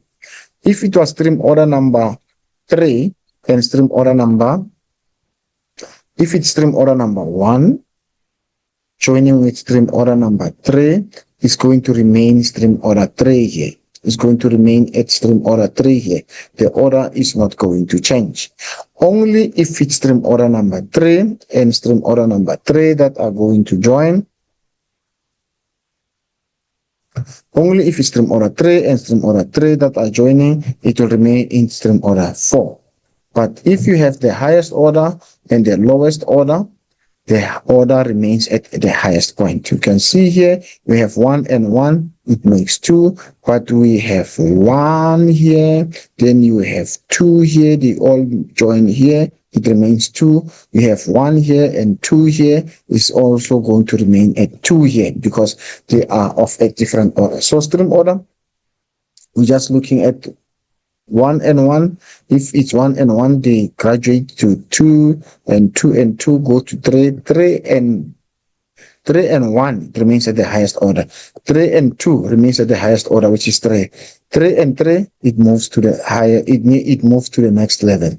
It's 4. And then 4 and 3, it remains at 4. And 4 and 4 goes to 5. So it goes like that. 4 and 5 is going to remain at 5, and 5 and 5 is going to move to 6, just like that. So it remains at the highest order. But if they are of the same order, they move to the next level. Let's look at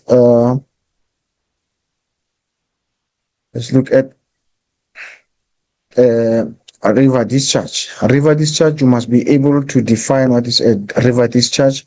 Is a volume of water as it passes a specific point at a specific time. It's a volume of water as it passes a specific point at a specific time. Now we have two types of a river discharge of flow characteristic, which is laminar flow and turbulent flow. Laminar, water is flowing in layers, is flowing on a gentle gradient. And turbulent flow, water has turbulent, it swells like that, and it's flowing on an uneven riverbed. So water flows as a parallel sheet. Riverbed is even, less erosion, lower cost. So this is a river and at its lower cost. And turbulent, there are rapids, there are waterfalls, there are a lot of obstacles along the river course. These obstacles that we call nick points. These obstacles along the river course that we call nick points, they are going to make the river to flow on an uneven surface, and that flow characteristic is called a turbulent flow. Now we're looking at longitudinal profile of the river. What is a longitudinal profile of the river? Is the view of the river from the source to the mouth. Is the view of the river from where it starts to where it ends. That's what we call a longitudinal profile of the river. Longitudinal profile of the river is the view of the river from the source to the mouth. Now we have the stages of the river. We have the upper course. What are the characteristics? It is steeper. Now, it is steeper and water is flowing fast. So the water is very little. There is little amount of water, but the water is flowing fast. Why is water flowing fast? Because of a steeper gradient. And the type of the characteristics of erosion here, or the type of erosion, is downward erosion or vertical erosion. Is downward erosion or vertical erosion. And what are the features that you're going to find along the river. In the upper course, it will be your waterfalls, your rapids, your interlocking space. These are the features that you'll find in the upper course. And then the valley, the cross section. So this is a longitudinal profile. This is a longitudinal profile. And now, what will the longitudinal profile of a river show you? Longitudinal profile of the river will show you the side view of the river, and it will also show you the length of the river. Now, when you're looking at the cross profile of the river, what will you see from the cross profile of the river? You will see the depth of the river. You will also see the width of the river. Those are the characteristics of a river that you will see from the cross profile of the river. Now let's go to the middle course of the river. Middle course of the river, what are the flow characteristics? The gradient there is gradual. The water is flowing slow. There is lateral erosion, and you are going to find the meanders that are beginning to form, and you also find the space. Remember, in the upper course, you're going to find the interlocking space, but in the middle course, you will find the space. That's what you will find. And now, let's look at the cross section of the river in the middle course. So you can see now the valley is wider. What made it to be wider compared to the upper course? So here we're saying it is U-shaped. It is U-shaped, which is slightly wider than the V-shaped. But why is it wider like that, or why is it a U-shaped? It is mainly because of lateral erosion. So lateral erosion results in the widening of the river. It results in the widening of the river, but when looking at the vertical erosion, it results in the deepening of the river. So what do you see from the cross section? You see the width and you see the depth. So the cross section, what dimensions can you see from the cross section? You see the depth, you see the width. Then you can compare. You say the river is deeper in the upper course, but it's wider in the middle course compared to the upper course. But now, when you proceed and go to the river in its lower course, you will see now the river is at its widest because it is the gradient there is almost flat. It's almost flat. It flows very slow because of a gentle gradient. And then this is the point of the river where the river has the highest volume of water. The river in its lower course, it got the highest. You can see here the volume of water here. Just little volume of water. Here the volume of water has increased, but here the volume of water is at its highest. The volume of water is at its highest. But now, there is more deposition. Why is there more deposition? Because the river is flowing slower because of the gradient is almost flat. And then what are the features that you're going to find? You're going to get the oxbow lakes, the deltas, meanders continue. We're going to have meshes and braided streams and sandbanks. Those are the features that you're going to get at the lower course of the river. Now, this is the continuation of the longitudinal profile of the river. You have the upper course, middle course, and then this area that you're looking at here, this green area, this is what we call the floodplain. This is what we call floodplain. You can see it is nice and green. You can see it's nice and green is because it has got a deposition. You remember we said this is floodplain. What is happening? Floodplain. The way it said floodplain, it calls floodplain. There's a name. So it means now a lot of flooding is taking place, which means there's going to be alluvium There's going to be alluvium that is deposited there. Alluvium being the fertile soil. So now this floodplain is very useful for farming. What makes it useful for farming? It is its gentle gradient. Number two, it is access to water. Number three, it is a flat gradient. It's flat gradient, number one, makes it useful for farming. It's fertile soil, makes it useful, and access to water makes it very fertile. But now there's a risk of flooding again there. The risk there is there's a risk of flooding because it's at its lower course where the river volume is higher and the volume, the river, what's this?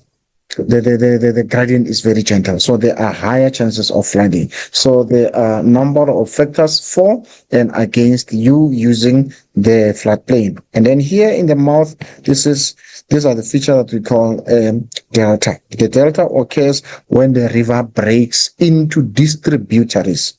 When the river breaks into distributaries, so the distributaries will be the small streams that break from the mainstream as the river flows into the sea. Remember, the tributaries join the river, but the distributaries break away from the mainstream. So this is a continued characteristics of a river profile. And now what we have there. So because here we can see, all we see here is contour lines showing that the area is very steep. So this will be the upper course of the river. It is steeper, the water is flowing fast. The dominant erosion here is downward erosion. And the features that you are going to find is waterfalls, rapids, and interlocking spurs. And we go to the middle course. Here you can see it's middle course because the river is gradual, it's not so steep. You can see there is a lot of farming taking place around here. You can see there's cultivated lands and there are orchards. So there's a lot of farming taking place here. You can see we have orchards there, we have cultivated lands there. Cultivated lands. You must be careful between orchards and cultivated land. So many times people confuse cultivated lands and orchard because of not paying too much attention to detail. So this is the river in the middle course. Then you can, the examiner can ask you what measures have been taken into consideration to mitigate or to reduce the chances of flooding, because in the middle course the river is gradual. So you can see there's a lot of dams, there's a lot of storage dams to reduce the water that could flow on the surface. So these dams here could be used to reduce flooding, or they can also be used to store water to use during dry seasons.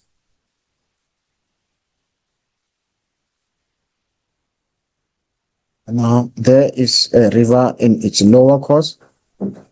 So this is a braided stream. Now you must be careful between a braided stream and the delta.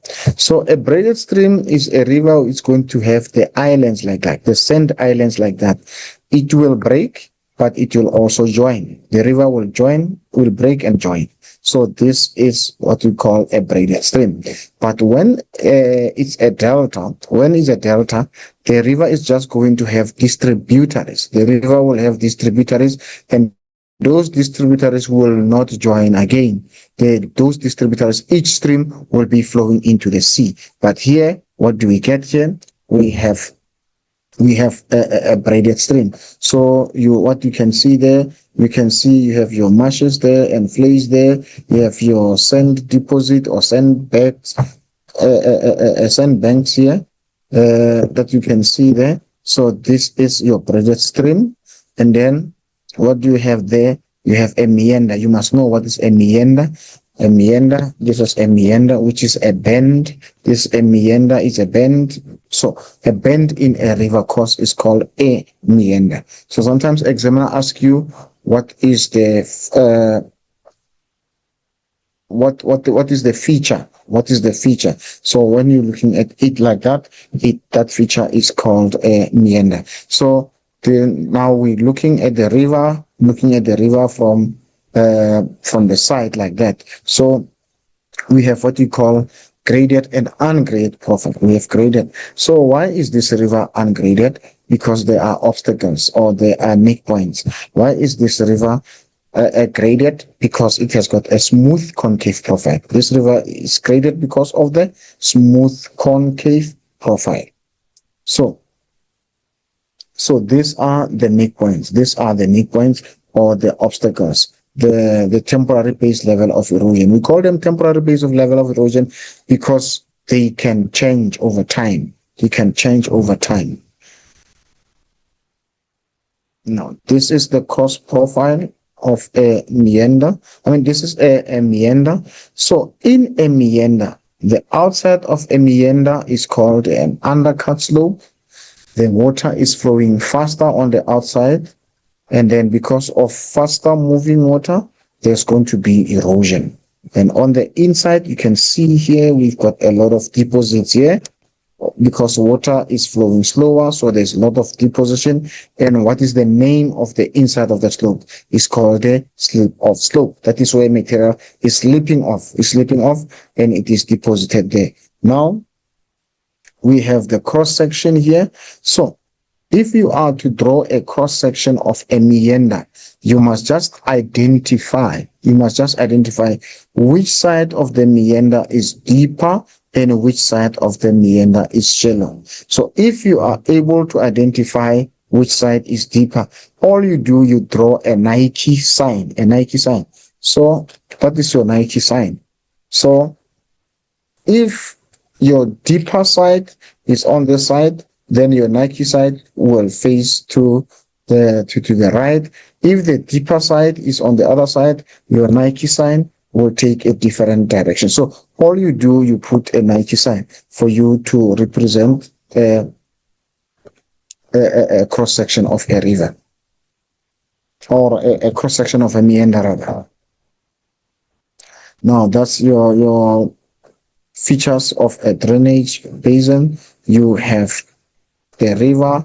The source will be a point where the river starts. Then you have all these characteristics. Now let's look at I was talking about delta. So we see the difference between the delta and a braided stream. At this point, we have a braided stream. So you can see at this point, a river is breaking and the river joins again. So that's your braided stream. But with a delta, a river is going to break into these tributaries as it flows into the sea. So these tributaries are not going to join again. So this one will have, both of them are going to have sand islands. We're going to have sand islands between them, or between the streams. But here, it's going to join again as the river continues. And now, what do we have there? You have your Oxbow Lake that is going to later on become so this one already we can see that this one doesn't have water. So now it becomes a meander scar. So when it contains water, it is an Oxbow Lake. So once it becomes dry, we no longer call it an Oxbow Lake. We call it now a meander scar. And now that's the development of a meander. Now, sometimes the examiner can ask you, where will the Oxbow Lake more likely to form? At 1, 2, 3, at 1, 2, 3, 4, and you can say it's more likely to form at 4. Why? Because you're saying the meander neck. This is the meander neck. So the meander neck here, you can see it is wider. The meander neck here is wider. So at 2, you can see the meander neck is narrowing. It's narrower than at 1. And then here you can see the meander neck has already been cut now. Now we have a Oxbow Lake. So the the width of the meander neck is the one that is determining how close is the river from cutting its meander loop. So this is what we call a meander loop. This is a meander loop. Meander loop. So once this meander loop has been cut from the mainstream, we call this an oxbow lake while it has water. Once the water dries out, then it is called a meander scar. So there is your river in its lower course. You can see the gradient is very gentle. You can see the oxbow lakes. You can see the meanders there, but there's no oxbow lake. What all you can see there is the meanders that you can see. Now, the river, what you can see here, you can see this will be your oxbow lake, and later on, it will be cut from the mainstream. Actually, this is still part of the meander because it is still a join to the river. There's still joining of the river until there is deposition this side, and this is on its own. Then it's going to become your oxbow lake. It's going to become your oxbow lake. But once it's still, so like this one here that is now flowing on its own, you could look at it as the oxbow lake like that, because now this has been completely cut and this one has been completely cut from the main river. And this process will also take place here again as this river will now cut through here. It will cut through here as it goes in that direction, and that part will run on its own and becomes another oxbow lake. Now, another process that you need to pay attention to will be stream piracy. What is stream piracy? Is when an energetic stream diverts headwaters of a less energetic stream, or when a river with more energy diverts the headwaters of a river with less energy, or when a river flowing on a steeper gradient steals water of a less energetic river. I don't want to use the word steal because it is not a geographical concept. The geographical concept will be the water diverts a stream, not steal. I don't see river stealing. So we have, let's look at the process, what is happening here. So for river to divert headwaters, now we have two rivers here. We have two rivers here.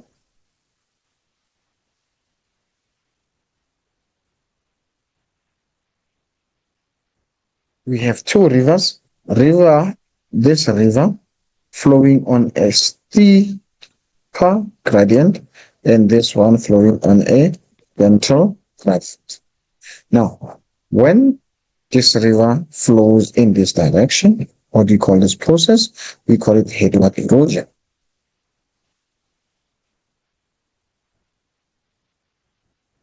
What is headwater erosion? This water is flowing in this direction, but erosion is taking place in the opposite direction.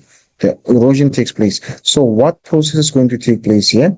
We're going to get headwater erosion taking place. And this headwater erosion is going to result in the removal of this watershed. And then that process where this watershed is cut, what do you call this process? We call is this process here. We had watershed here. Now, when this watershed is no longer there, is removed, this process is called abstraction. Abstraction is the shifting of the watershed. So the watershed was this high. Because of headwater erosion, it was this high. Now, because of headwater erosion, it cut through the watershed. Now, we no longer have watershed here. The part of watershed that was here has been lowered and removed. Now, we call that process abstraction. Is the lowering and the removal or the shifting of the watershed. The shifting of the watershed or the lowering and the removal of watershed, that is what we call headwater. That is called abstraction. What causes abstraction? is headward erosion, when the river erodes towards the source.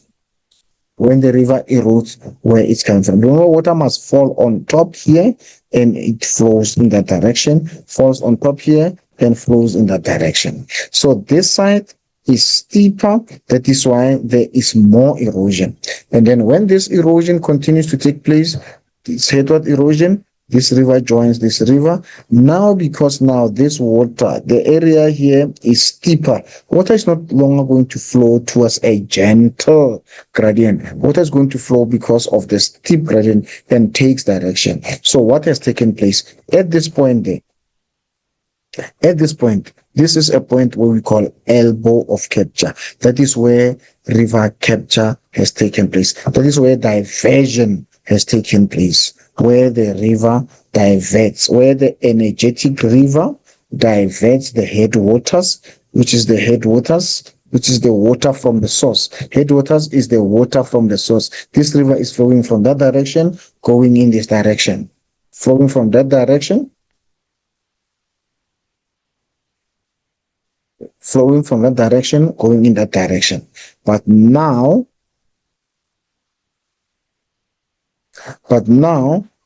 because this one has steeper gradient, once it joins, water is no longer going to go that way because it's gentler there. It's going to go this way because it's steeper. Then you have this point there that we call elbow of capture. And then now, because this stream has changed direction, it's called a captured river or captured stream. And this one, because it no longer has enough volume of water, is a mass fed stream. It's a mass fed stream. It's not as fit as it used to be. It has lost water. And this one is called a captor stream.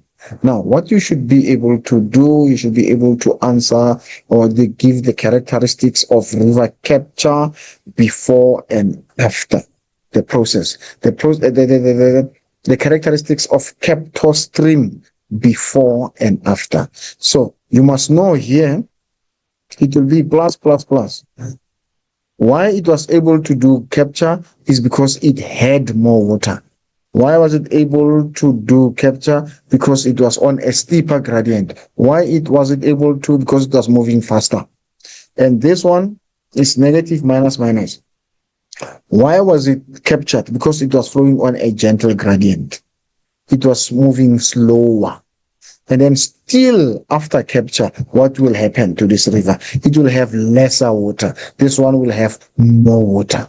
This one, after capture, before capture, it had more water. After capture, it will still have more water because you have now captured another river. And this one here, it had less water. And after capture, it will still have less water. And now, you also have to give those characteristics, having less water, and then how will less water influence erosion? There's going to be less erosion, but there's going to be more deposition. What will happen on the side? There's going to be more erosion, and there's going to be less deposition. So you just look at the characteristics of increased volume of water and a decreased volume of water. And this area where water used to pass, water is no longer passing here. What is passing here is the wind. So we call this place wind gap. Now, disadvantages will be water shortage, farming, fishing, recreation. But as much as you can look at the impact of river capture for the surrounding, you must also know the impact of river capture on the rivers themselves. The impact that the river capture will have on the capture stream and on the capture stream. We said on the captured stream, there's going to be less volume of water, more deposition, less erosion. Here, there's going to be more volume of water, less deposition, more erosion, high chances of flooding. And then also you must know that the wind gap, there is more gravel at the wind gap and there is less water. Okay, this is another animation of river capture. Is the same as that one. Now we can look at the characteristics of river capture. These are the questions that you can expect from river capture. Now let's look at river rejuvenation. What is river rejuvenation? When the river starts to flow faster. River rejuvenation is when the river starts to flow faster, and then you need to look at the reasons why will a river rejuvenate: because of the drop in sea level, because of the land that has risen, or because of increase in rainfall, because of faster flowing water, or because of stream currency. These are the causes. These are the causes of river rejuvenation. In river rejuvenation, it is important for you to know the features. River rejuvenation, the features of river rejuvenation. How do you tell that a river rejuvenation has taken place? Number one, the features of river rejuvenation that you should know is that river rejuvenation takes place at a neck point. It takes at the neck point. So you must be able to define as a neck point is where there is a sudden change in the gradient of the river. What is a sudden change in the gradient of the river? So your neck point can be a waterfall, it can be a dam wall, it can be anything. And then the features of river rejuvenation. You can tell there's a neck point, there's a incised meander, there's terraces, there's waterfall. Now let's look at this terraces. So the river was flowing down there. It was flowing up here before. It was flowing up here. This was the initial valley. Then it stopped flowing, and after some time, it did vertical erosion. So at vertical erosion, then the river flew at this point. So this will be the next valley. And then after some time, the river rejuvenated, then it flew there. And over time, it flew there. Now the river is lower there. So it shows you that a river has got steps. Now these steps of the river are called terraces. These are the steps of the river. So it shows that rejuvenation has been taking place over a period of time. So we can look at that. Those are the traces, and these are the incised meanders. So when you say a meander is incised, it simply means that the meander is entrenched, is inside a hole. So it means now rejuvenation took place when the river was already meandering. So what has happened with the meanders? The meanders just got deeper, because the meanders has already started, and the river was meandering, and then it lost energy, then it gained energy to erode vertically again. So when it gains energy to erode vertically again, we call that process what? We call it rejuvenation. So once that happens now, it means now the meanders are going to be deeper. So those meanders that are deeper, we call them incised. You can see the landscape here. You can see the landscape here that the area is relatively flat. The area is flat. So it could be in the middle course of the river, it could be in the lower course of the river, but the river has gained more energy. Now, when it gains more energy, so there's going to be downward erosion. There's going to be downward erosion that is going to make these meanders to be deeper. Because now the process of downward erosion and the process of upliftment of the land were taking place. So the downward erosion was deepening the meander, and then the isostatic uplift was also making the level, the area to go higher because of isostatic uplift. But the rate of erosion was higher than the rate of isostatic uplift. That is why now the meanders got deeper and deeper because of renewed energy of erosion there. Now, another evidence that a river rejuvenation has taken place, it could be a neck point waterfall, which is a point where rejuvenation take place. I think we will stop at this point because we did not prepare more lessons on the network because of it have been longer session to do both the climate and geomorphology, summarizing them for a one lesson. I want to thank you at this point. September, you'll be writing paper 1, which is called Physical Geography, where we're doing climate and weather. And we also do geomorphology with 30 marks of map work. Now let's look at the content that we can expect to get from the examination.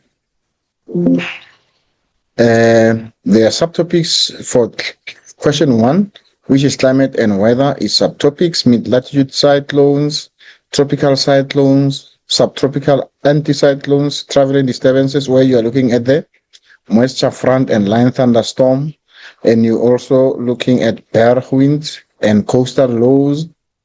Then you look at the microclimate, which is the climate that affects smaller areas, where you'll be looking at the climate in the valley and the climate that affects urban areas and rural areas, which is urban climates. Then let's start with the first topic that you started with at the beginning of the year, which is a mid-latitude cyclone. So mid-latitude cyclone, what you can expect there, you can expect the questions that want you to give or to identify stages of development and look at the features of a mid-latitude cyclone. So in the diagram that we're looking at here, we're looking at the mid-latitude cyclone, which is in the mature stage.